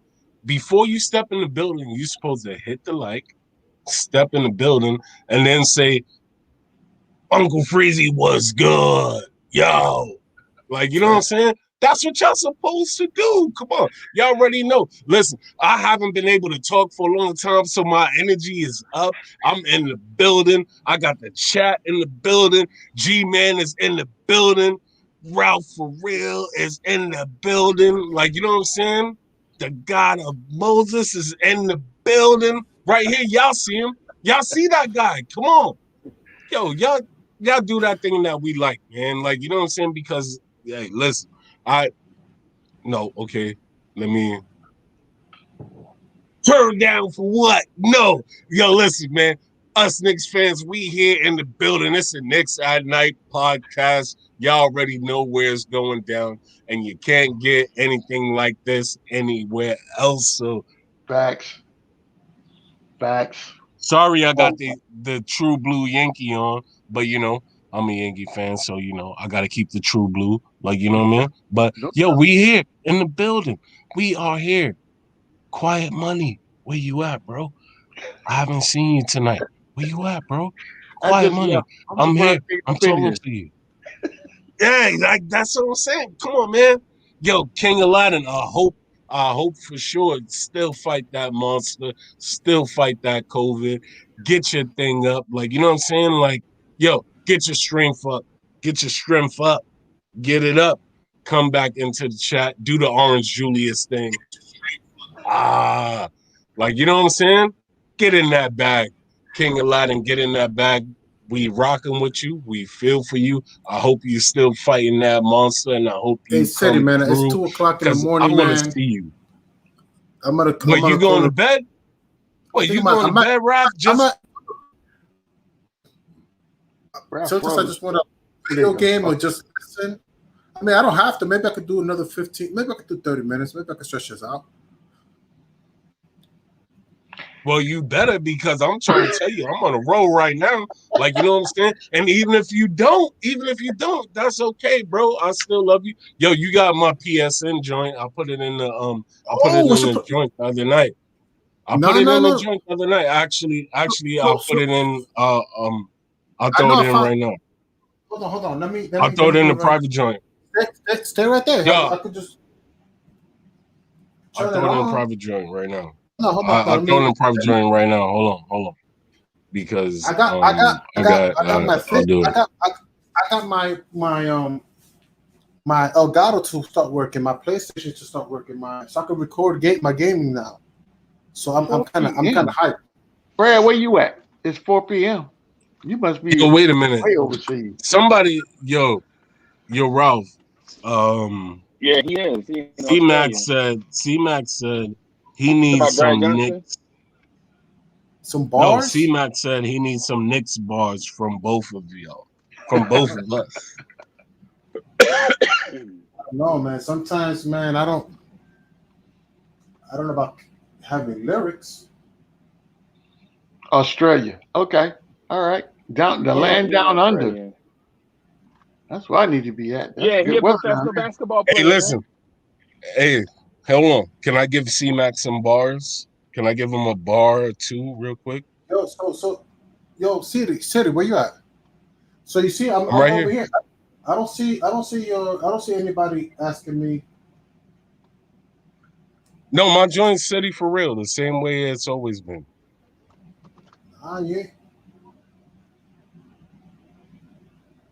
I'm just saying, shoot me a joint, and I'll add you when I can. Obviously, I'm not gonna do it right now, bro. All right, cool. I'm gonna do it. You stay there. I'm gonna just turn this thing off real quick. Y'all do your thing. I start listening. I could talk like this. I don't even have to. You know what it is? I'm used to keeping the cam on. I'm not used to like turning it off, so I can like literally listen to this and Right. game at the time. Well, I don't have to game. Yo, I do something for C-Mac real quick. I'll do something for C-Mac real quick. Yo, Right. C-Mac, this is for you, baby. Just because you wanted to hear some bars, yo, I got bars, I got flows. No one knows. Knicks at Night's my favorite show. Yo, check it. We do it for the people. Everybody in the chat is glad to meet you, yo. Huh? See? Just a little something. Yeah. Bars. Just a little. Bars. I did it. Bars. I did it just for C-Mac. Just for C-Mac. Yo, G-Man, we gonna This is turn what this thing happens. around? This is what happens when you get City on the late night and y'all keep me like a stepchild for a little bit. No, so we Hold glad on. Let me throw. Oh, I didn't even know my camera was up. My See, bad. there you go. We glad you back up in the building. So, you know, Back in the building. Back in the building. Hey, so yo, I know Uncle Freezy always does story time, but can I tell y'all something real quick? sure. I just like to. I would like to share this with y'all, right? So the other night or the other day, sitting in the car, I hear some clicking noise, right? I turn around, I'm like, yo, what's that? So I step out the car and I turn around and I look. I sent the picture to Uncle Freezy. I look and it's a big old huge turkey, like a wild turkey, like you know what I'm saying, in my driveway, like looking at me, like what's good, like you know what I'm saying? Yo, who are you? Like you know what I'm saying? I'm thinking in my like, yo, this is my driveway, fool. Like you know what are you doing? What are you doing here? Like you know, like I don't. I swear, if you guys have never seen a live turkey, bro, this dude was like literally at least like 3 feet. Like you They know what I'm big. saying? They big. They Like big. you know what I Yeah. mean? And I never listen. I come from the Bronx. Okay, I've never seen anything like that in my life until um until yesterday, the other day, yo. Like, yo, it was crazy, yo. Crazy. G man, I'll send it to you because I got your math and stuff like that. I'll send it to you. You'll look, you'll be like, yo. You'll be like, yo, that's a big bird, bro. Like, you know what I'm saying? Like, he already know it ain't Thanksgiving time. That's why he running That's about. why he Like, you know out. what I mean? That's why he out and Yeah. about. He flexes his summertime wings. Summertime. He getting his thing on. Yeah, Right? You know what I'm saying? Yeah, out in the open, like come on, come on, like oh man, Well, I'm gonna tell you something, man. ridiculous. When I was stationed at Fort Drum, that's upstate New York. Wild turkeys, Mm-hmm. they ran amok. So literally, it's a tribe of them things going across the street, and you got to stop your car. He said a tribe of A them. tribe. They just going across the street, looking at you like, and they taking their time, like they got the little, and they got the little head out and looking at you like, what you looking at me for? Well, I'm telling you. Well, you're right. They big. Yeah, they protected up there. They protected up there. They are. If you mess around and hit a turkey in upstate New York, oh, you about to get fined for real, for real. And you can't even take it home and eat them. But you about to pay a big fine. Is that up by the Bear Mountain joint and like It's the up. Lake Sebago or whatever? Bordertown is north of Syracuse. It's about 15 miles from the Canadian border. Mm, So we get the lake effect snow and the whole thing. That's why I live in Florida right now. I saw enough snow to hmm last a lifetime, bro. A lifetime. When I go outside and I can't see my car because of the snow, that's a problem. That's a real problem. I mean, when you're talking about when people, the whole time I was in the military, you got people coming from Alaska to Fort Drum to do cold weather training. Imagine that. I'm talking about sub freezing temperatures, bro. Sub freezing to the point that when it was 35 degrees outside, you see people outside with tank tops, shorts, and flip flops on because that's like springtime for us. Fort Drum's cold, and I'm glad I ain't there no more.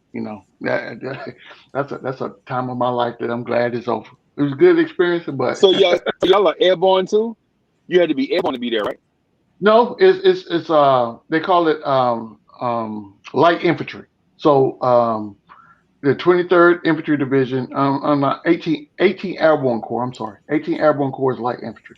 So that means that we can deploy anywhere in the world within 24 to 72 hours, lock, stock, and barrel, and that's what we were all about. And we did it a lot. Case in point, I was stationed at Fort Drum for 6 years. I literally was on the base probably 18 months out of that whole time. I was deployed the rest of the time to someplace in the world. And it was Yep. crazy. Yep. Crazy. But Crazy Yeah, man. was Yeah, I good. feel you. what's good? Yo, what's good? Crazy was good. Yeah, what's good? I was listening to y'all. What's good? You gotta tell. How you I was feeling, listening bro? to y'all, man. You Raphael is wrapped up in that rebound thing. I'm good. I'm good. yo, I just had some yo, stuff going on, you man, haven't that you on this site, man.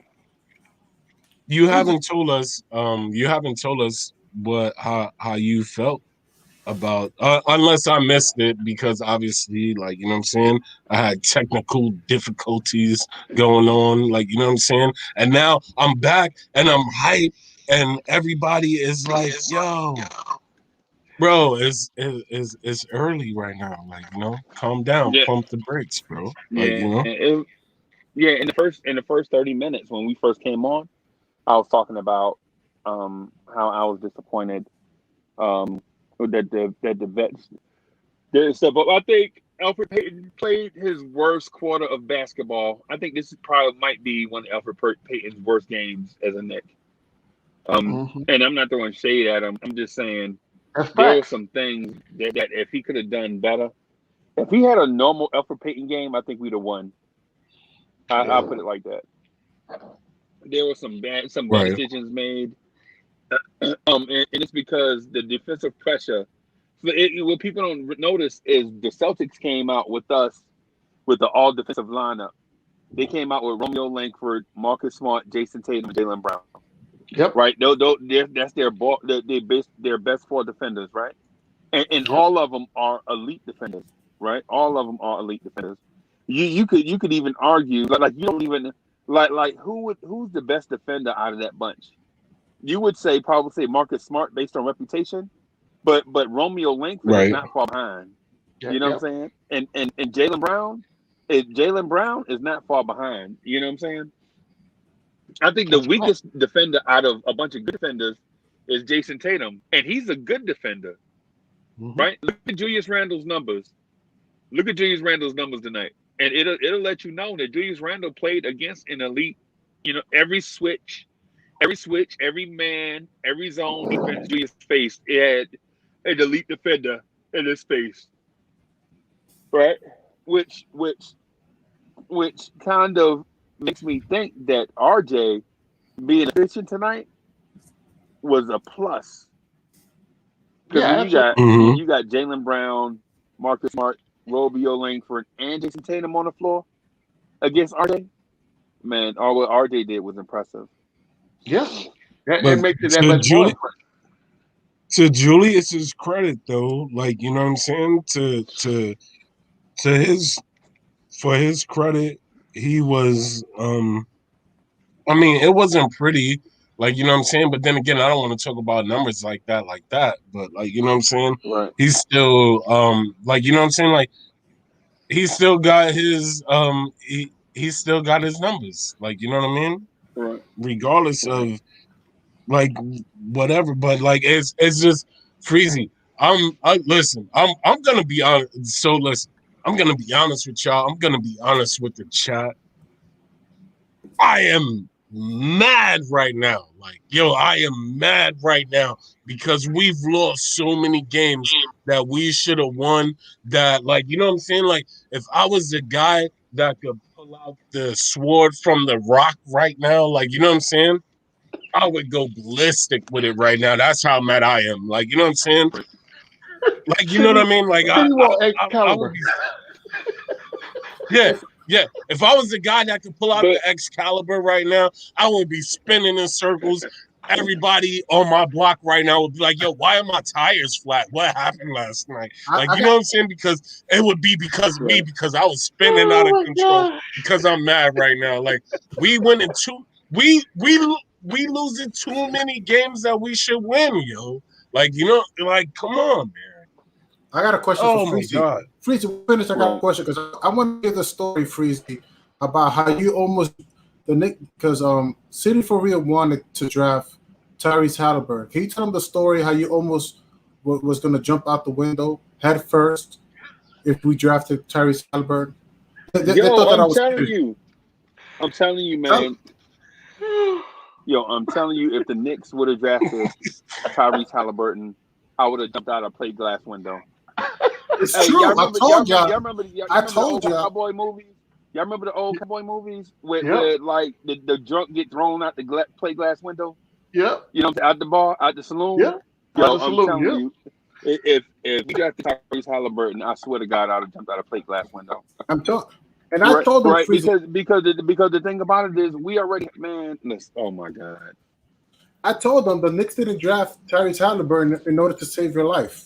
They didn't believe me. Right, right, right, right. And so Tyrese Halliburton wouldn't have helped us tonight against the Celtics. No, Tyrese Halliburton wouldn't have helped us again. he You, wouldn't. you know what I'm saying? I mean, because he would have been defending Marcus Smart or a Romeo Langford, and they didn't really do damage to us. You know, the damage came from Jaylen Brown. You know, I But mean, Yeah, but not with all the Jalen, not with all the offensive rebounds we gave up. uh, Yeah.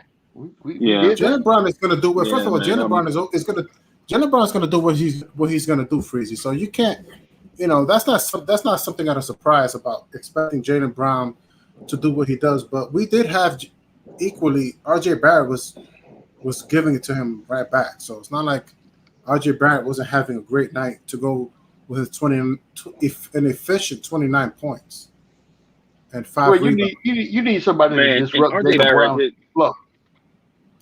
Well, Freezer, what about those second Yeah, chances that they got? They got so many second chances. No, wait, yo, yeah, I know. I saw it. The one Marcus Smart got timeout. that bothered me in the fourth quarter with 4 minutes left. That Yeah. that bothered me. Yo, timeout. And I'm surprised. I'm surprised to hear this from my guy Chris Chang. That's in the building. Yo, he said City. Welcome to the tank. Are you kidding me? Are you kidding me? Like, you seen the tank commander hit two threes tonight. And one of them was one of the most important threes. And you want to say welcome, Chris Chang? What's good? Don't All I'm do gonna that say to me, about that bro. is Don't do that. when Alfred Payton got hurt, we went up 3 games over 500. He came back, and unsurprisingly, we're 2 games under 500. Yeah, imagine that. No, no, no, Imagine that. no, no, no, no, Those are no, facts, bro. no, Those are facts. no, Those are facts. no. So the facts is this: we went on 2 3-game win streaks with Alfred Payton starting. We went on 1 3-game win streak with Derrick Rose starting. Mm. And whatever we got going on right now. So during those games that Peyton was a starter, what was Burks' numbers? I'm curious. And I'm quite sure. Now you asking too much. Come on. Like now I gotta dig in the archive and, like, you know what I'm saying? I'm just saying that Alfred Payton has never been the guy that get us a win. His contributions matter, but he has never been the main guy that propels us to a win.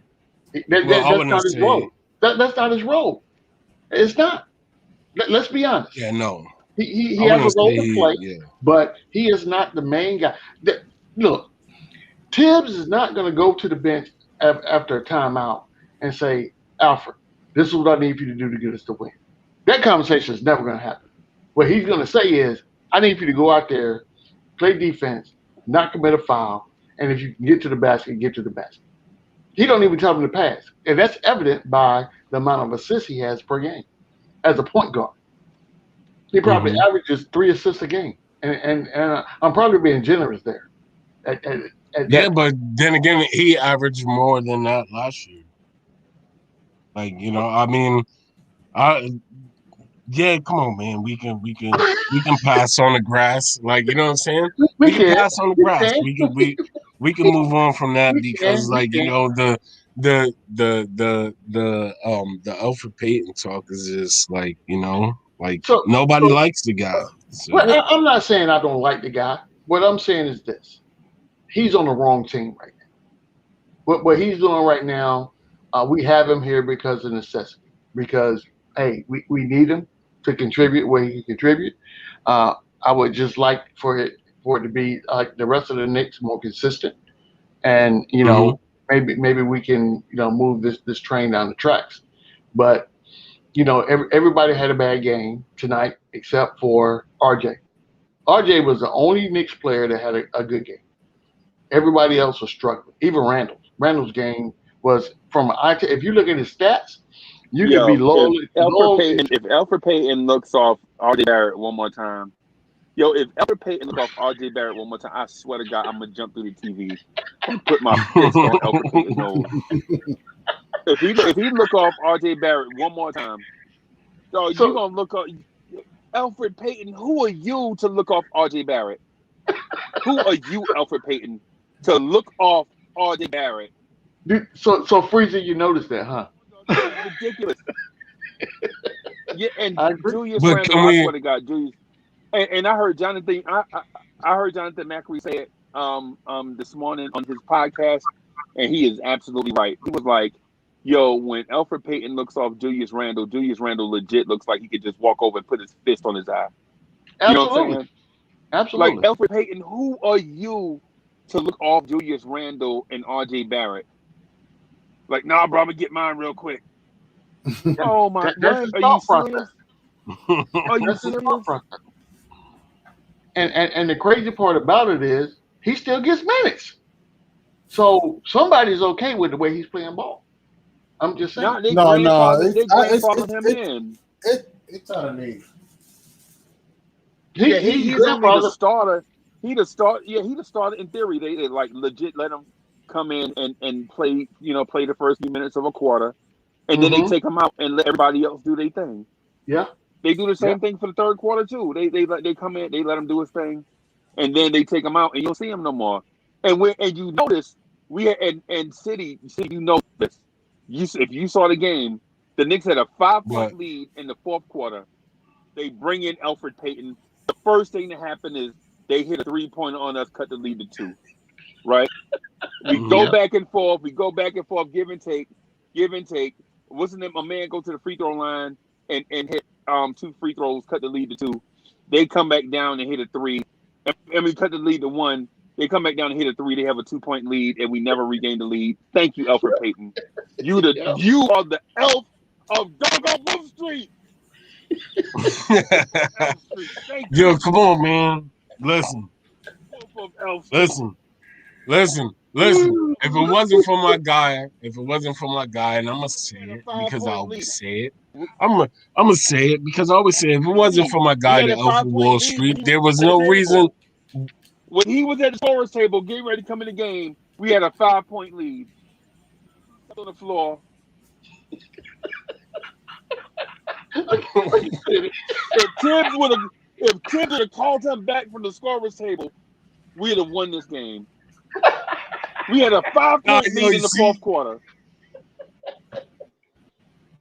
See, now Freezy.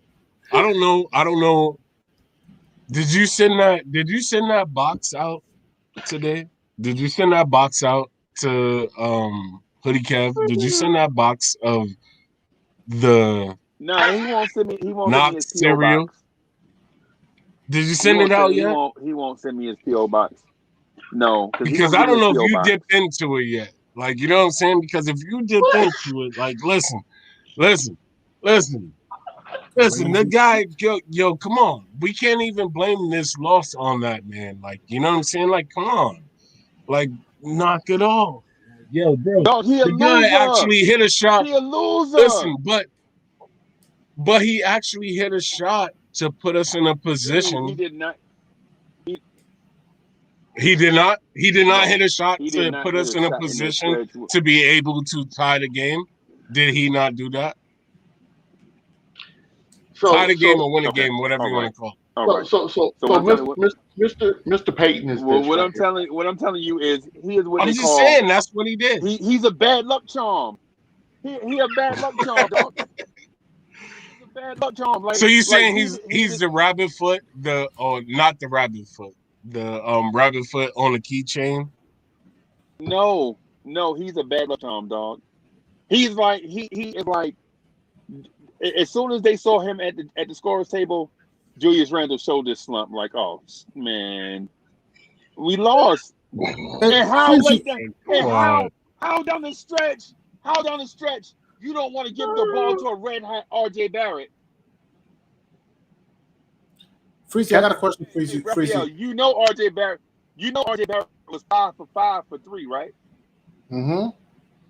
He didn't miss a 3-point shot, right? And He was 5 for 5. And who took the shot? Who took the shot that could have tied it? Could have tied what, the game? Yeah, who took the shot that could have tied it?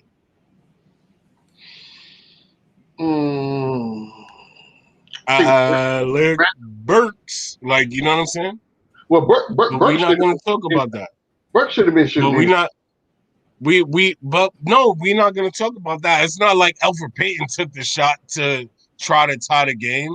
Like, you know what I'm saying? But the one shot that he did take to put us in a position to get us to be able to even feel like we got a chance to step in there. He actually hit it.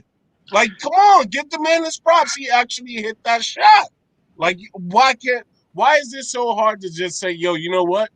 I get it. The guy can't shoot, but guess what? He actually hit a shot that put us in a position to be able to be somewhere. But nobody don't want to give him that credit. That's okay. I'll give him that credit. Off Wall Street, salute to you for hitting that 3-pointer that nobody else hit except for you tonight, because you was the only one that hit it.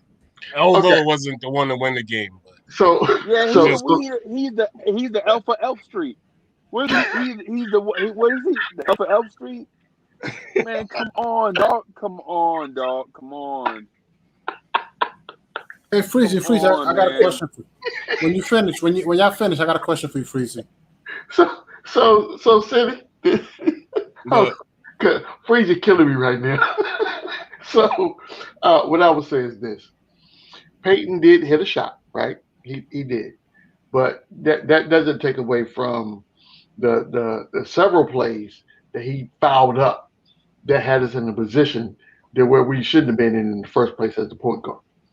That's my true. point. That's my point right there. So he is as a point guard, he's supposed to be the floor general. Supposed to be able to see everything and get everybody else off to benefit what their strengths and weaknesses are based on what the defense is giving us. That's my expectations of the point guard. He didn't fulfill that at all. I mean, True, hey, but if he didn't hit that shot, we would not have been as close as what we was.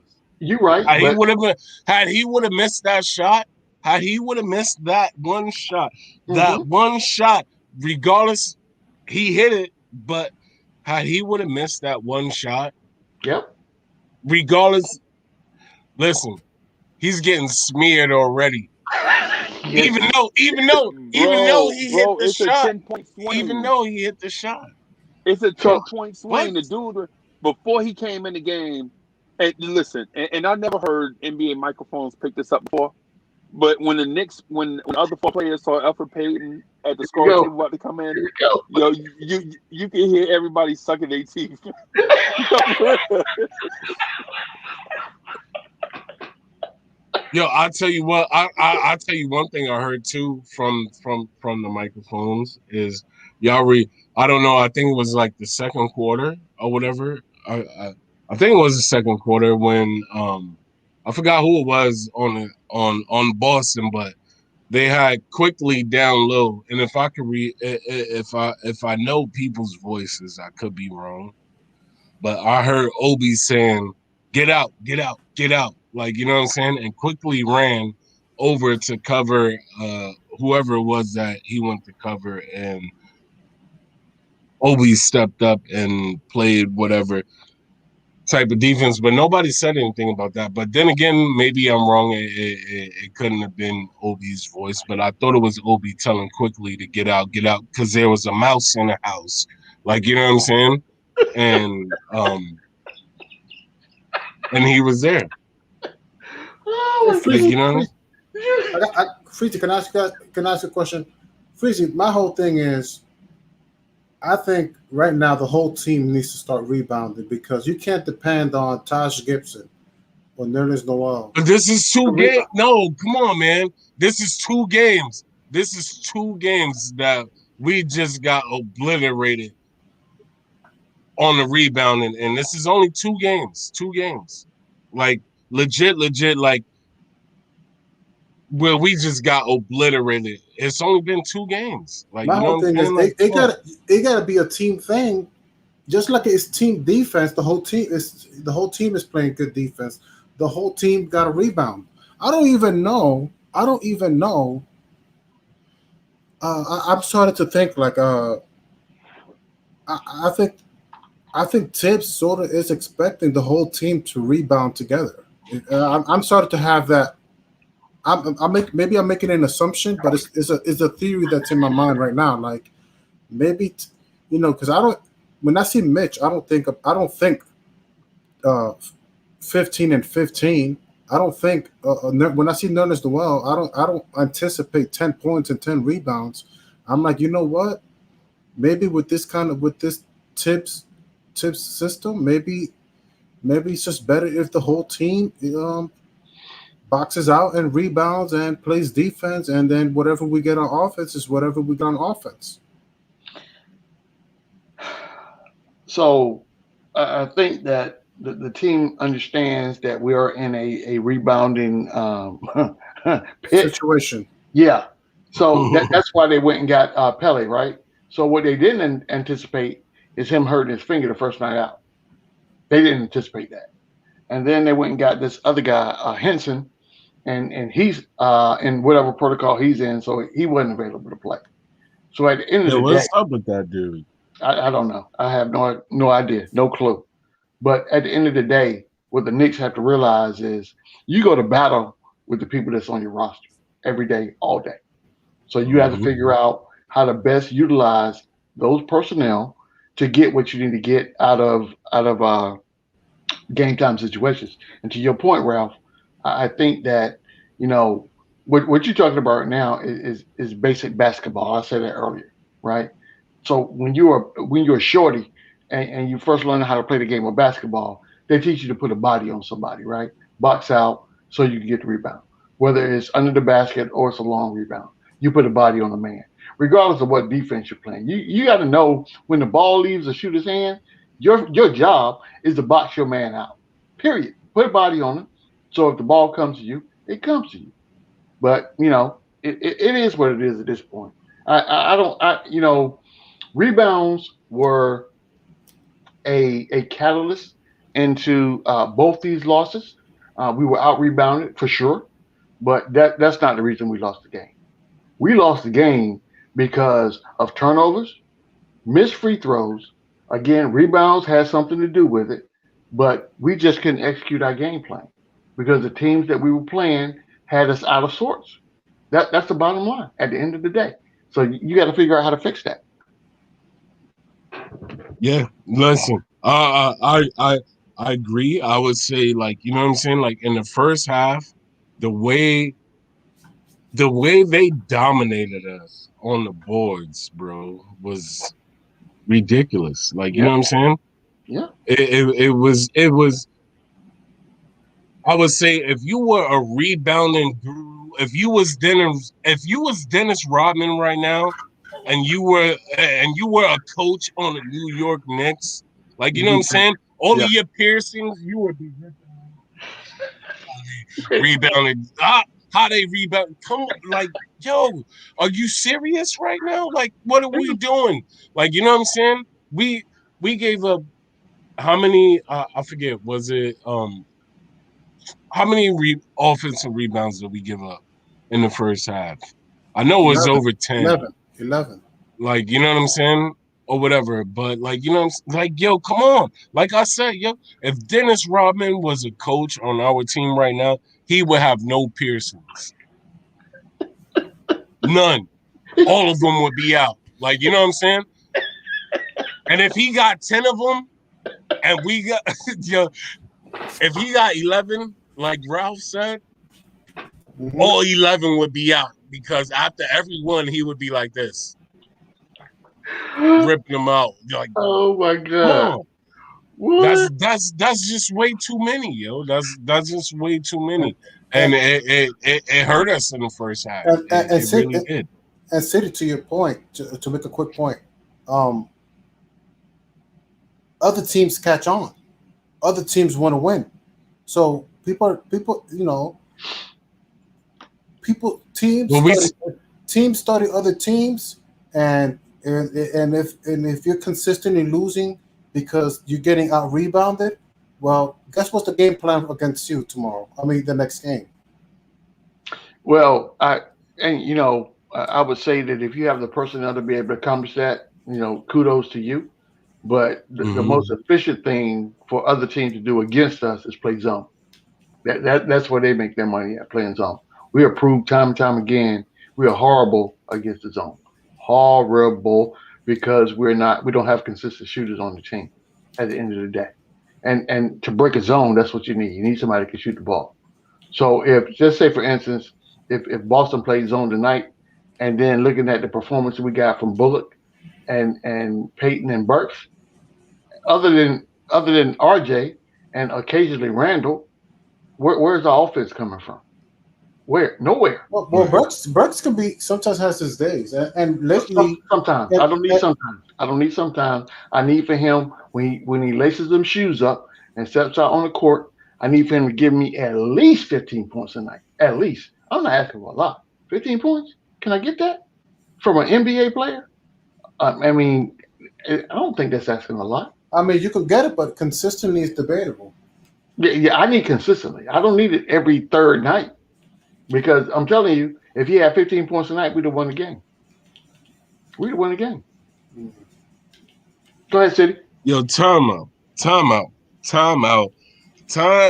Time out. See, I'm already on fire, and I don't even know why this guy even said this right now. Because listen, the game of life said we lost because of quickly. I'm not even. I'm not, What? bro. What are we? What are we doing? What are we doing? What are we doing right now? Hold on. Let me scroll so I can see it. What are we doing right now? We, how many? How many? I can't even. I can't. How many minutes did quickly play tonight? For real? What are we? This what? That's what I said. What are we doing? Yo, what's Was he in the game more than? good? What was he in the Game of game more life than? was good. Was he in the game more than 10 minutes? I don't even think he was. Are, I mean, really? are you are you serious? We gonna blame it on the guy that was swimming on the garden floor that really didn't play any minutes like that. Like, yo, come on, yo, oh y'all see now now I'm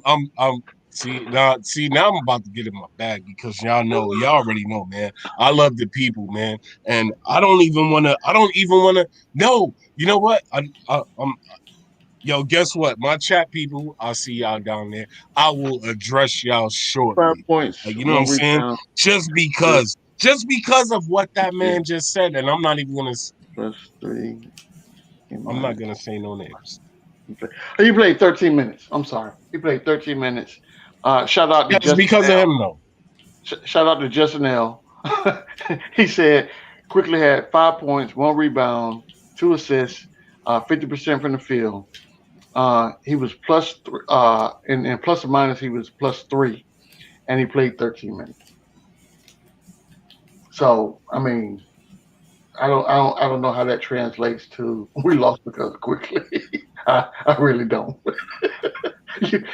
But if listen, if you're in the chat and you don't like a player, just say I don't like the player. Don't just leave it at that. And you are entitled to your opinion, like we all are, right? But um, a good take saying that we lost it quickly, that ain't it, buddy. I'm sorry. I'm sorry. I He apologize. did knock down a good 3-pointer today, so that was kind of cool. Though. Yeah, I don't. I mean, again, when we talk about Mr. IQ, he's a youngster, Yo, and oh man, why am I even reading this stuff? Y'all gonna make me go on a tangent for real. Like, what? Like, yo, this dude gonna say only if y'all had a closer like Zach LaVine. Last time I checked, what is y'all record, bro? If oh my god, yo. Zach, hold on, See what I'm Zach, saying? Zach Levine's the closer now. Is that what we call him? The closer? See what I'm saying? This is what we talk. This is what you know what? This is why it's the Knicks Saturday Night podcast, because this is what we talk. We talking about Zach LaVine as the closer right now. The closer. Oh my goodness. Closer. I mean, I listen, I can't take nothing away from that man. He is a good dude. He is. He is. But He's a he's good dude. He's a a closer. stud. He's But not like, a closer. He is not. That's not his. come on. That's not his definition. Come on now. Anybody that watches basketball knows now he can score. He can He's get an above the all-star. rim. I would say Yo, he's an all-star. Yeah, I'll give him that. I'll give him that. But a closer, nah, not his forte. Not even almost. Justin L. No, I am not bringing Darth City into the building because things might get wild. You never know. Like, listen, you see what happened last time when I was in the garage and the lights turned out. Like, you know what I'm saying? And I was like, whoa, I didn't even know I could do that. So, no, I'm not bringing Darth City into the building because I cannot control those powers right now. But once I'm able to, you Oh already my know. goodness. Unless y'all want me to. If y'all want me to, I'll do it. I'll bring Darth City into the building if y'all want me to. But right now, I'm not gonna do it. Zach Levine, a closer. Who even? You know what? Where's this stuff coming from? It's late, and I know in some places the moon is probably out, and anytime there's a full moon out, that gravitational pull that the moon has on the Earth and the way that it spins on its axis, it affects people in different ways. Mm-hmm. You know what I'm saying? I don't mean to get all scientific, but that's just an easy way of me calling you crazy at this point because that's Yeah. ridiculous. And Ridiculous. listen. If they had to do what I had to do and fight with turkeys, okay, then it would be a different story. But I am trying. G man, I am trying to tell you, bro. Like I said, yo, I got your map. I'll send it to you. You're gonna see it. You're gonna be like, yo, straight up, yo, he wasn't lying. Like, yo, straight up, 3 foot turkey. Like, yo, bro, what is you doing in my driveway, yo? And you looking at me like I'm the intruder. Like, what you do? What you doing in my space? Like, you know what I'm saying? Like, bro, let me see you do that come October. No, Probably I, won't see you. You you gonna be long and gone. yes, that's right. He gonna be someplace else in some region that they don't celebrate Thanksgiving because Oh man. he's suspect to be eaten. Oh my goodness, boy, you killing me tonight, City. Boy, good lord. Yo, it's been a long time coming because I was on the back burner for a little while, like you know what I'm saying. So the pot was bubbling, like you know what I'm saying.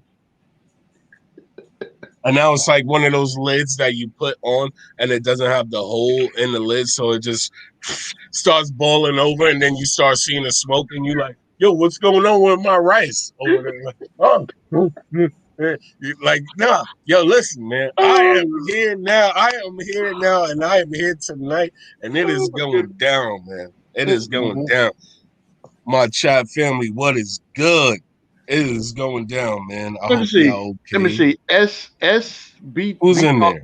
SB Talk Sports says, know the facts before you laugh. Zach is a closer this year. Okay. So how and Yeah, why? that's our homeboy from Chicago. That's our How and homeboy why? from Chicago. He be getting on the Mm. chat. He be jumping on with us.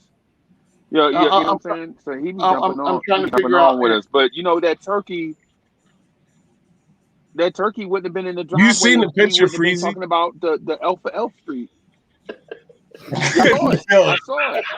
I wish I should have Get used that picture to keep Alfred Payton out the game. I should have used that picture to keep Alfred Payton out the game. We'd have won tonight. Yo, when Alfred Payton came in the game, everybody was sucking their teeth.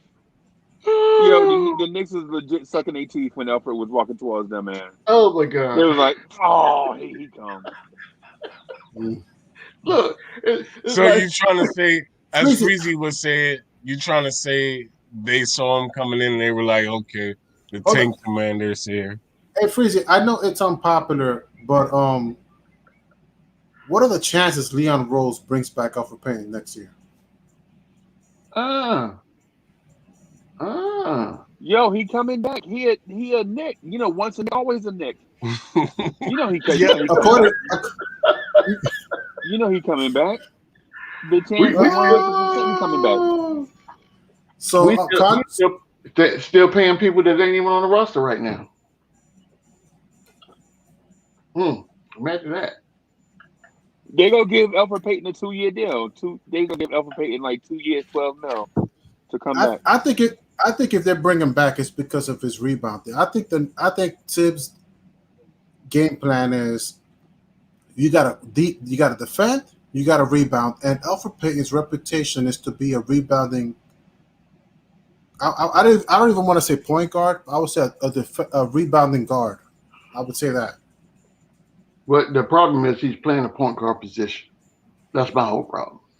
I mean, he did not look. I don't want to get into it, but the whole team needs to rebound. This is a team problem.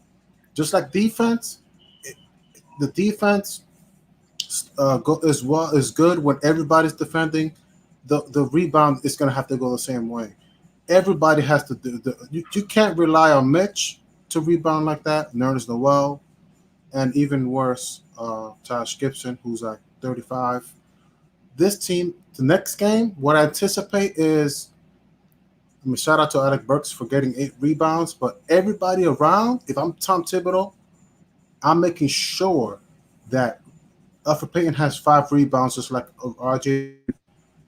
Reggie Bullock, I know he defends the best players, but if we're not crashing those boards, you're not doing much. So everybody got to get more rebounds. The whole team. This is a team problem, not a position problem. This is a team problem in my eyes. That's how I anticipate Tom Thibodeau approaching the situation next game. So let me ask you this question: If you think if we had equal rebounds tonight, we'd have won the game. Say it again. If we had all rebounding is equal across the board, do you think we'd have won the game? Now we would have had a lead in the first half, and we would have won the game. I'm not concerned. I'm not concerned about Jason Tatum. I'm not concerned about Jaylen Brown. They're gonna do what they do. When this team defends and rebounds, we have a lead. We have a lead. I'm not concerned about the defense. You guys want to talk about the defense and make your points? That's great. I'll listen to it. I'll be here and I'll join you. When we're crashing boards, like the way we crash boards, we have a chance. We either have a lead or we're down by 2. At most. But we did not give ourselves a chance the minute I saw what transpired in the first half. And that's lucky. And I don't want to say that, but I have to be brutal. We're lucky Tristan Thompson didn't come in the third quarter. It would have been a 10-point spread. They would have been up by 10. We're lucky Tristan Thompson didn't come in the second half because he would have gotten more second chance points. It would have been, instead of being 73, because we had a lead at the end of the third quarter, they would have been up 7 easily. And I don't want to say that, but I'm trying to tell you guys that's the reality. We got killed in the paint. We did. I won't dispute that fact. It was over. It was already over already. We didn't have an answer for him. And the team collectively, we tried to bounce back but it was already over. I felt it was already over. I think that there were avenues of adjustment out there that the coach just didn't do. And we go down this rabbit hole every day, every time we have a game, right? We talk about rotations and substitutions and whatnot. But again, if you're looking at the floor and somebody's not effective in their position, you take them out. Period. Take them out, put somebody else in there, and see if we have something else going on.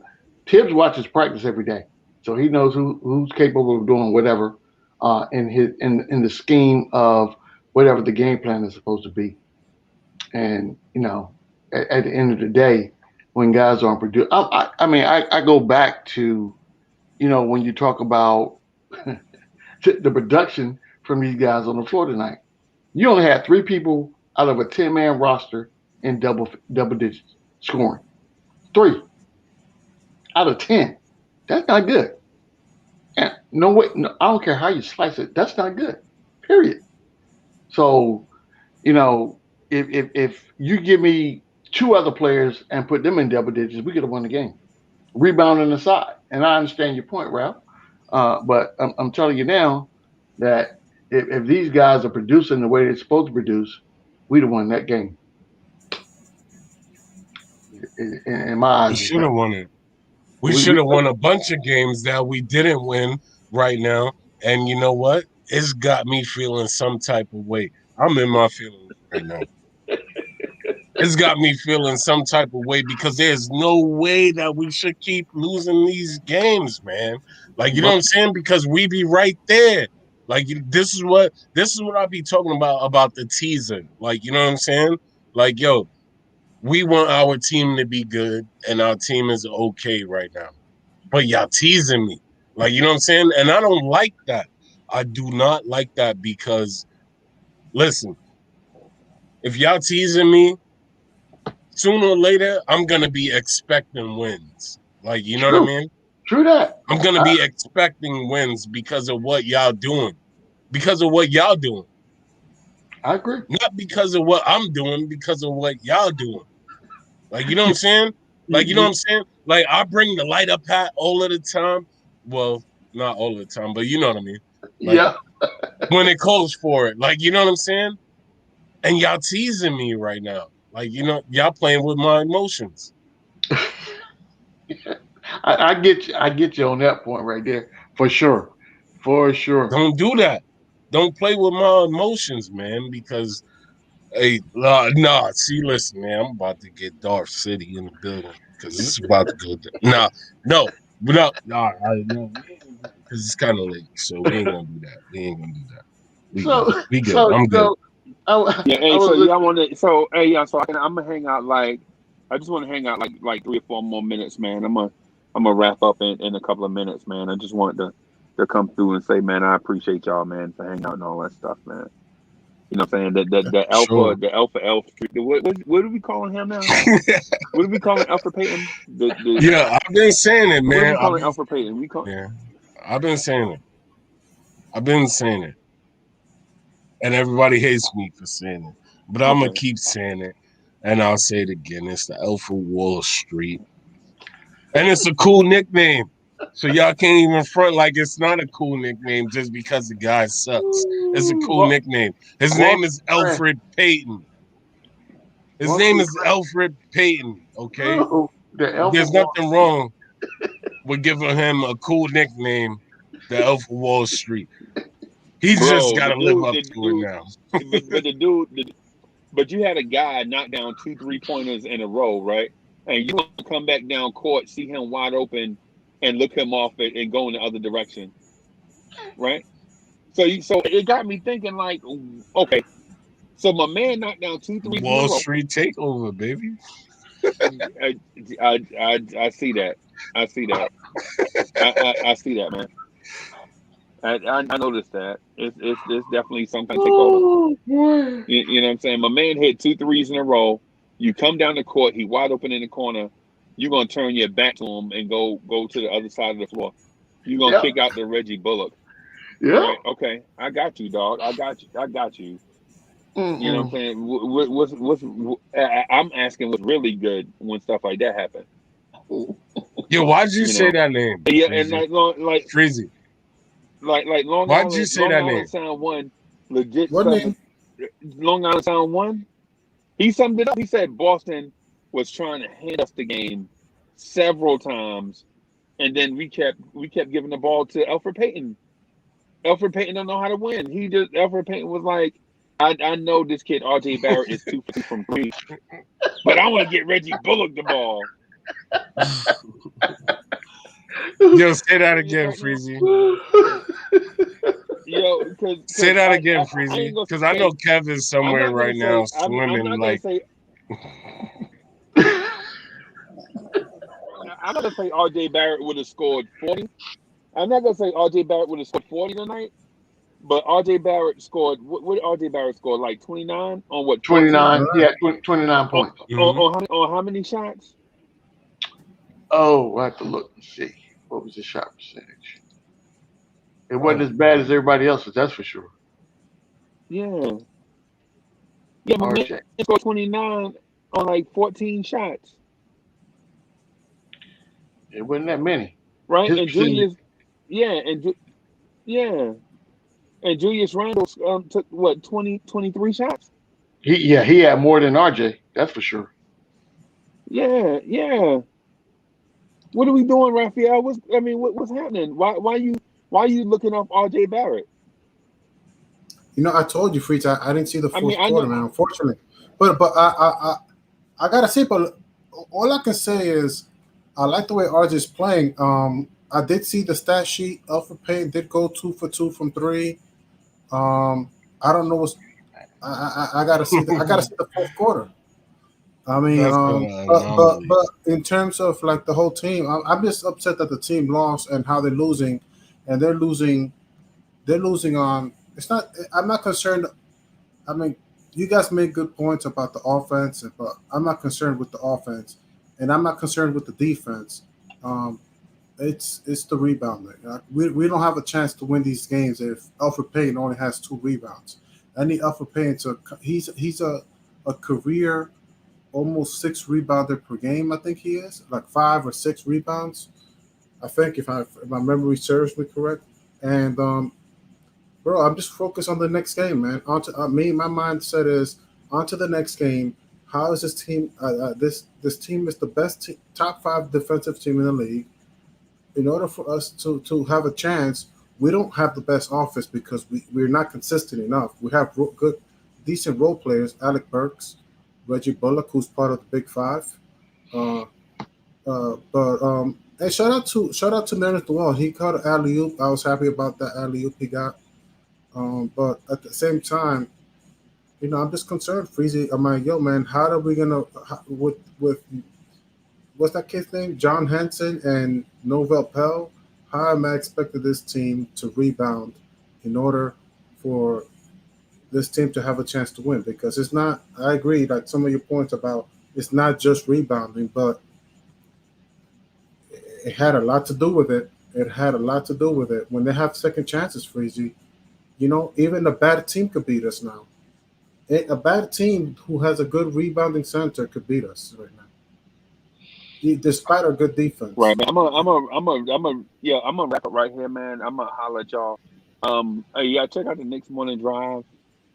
At 8:45, we doing the Fleek 16. On the next morning drive, the 16 greatest Knicks team of all time in the tournament style bracket to see who is the most dominant Knicks team of all time. Y'all check that out in the morning, Mhm. man. I'll holler at y'all later. Peace. Peace. Peace.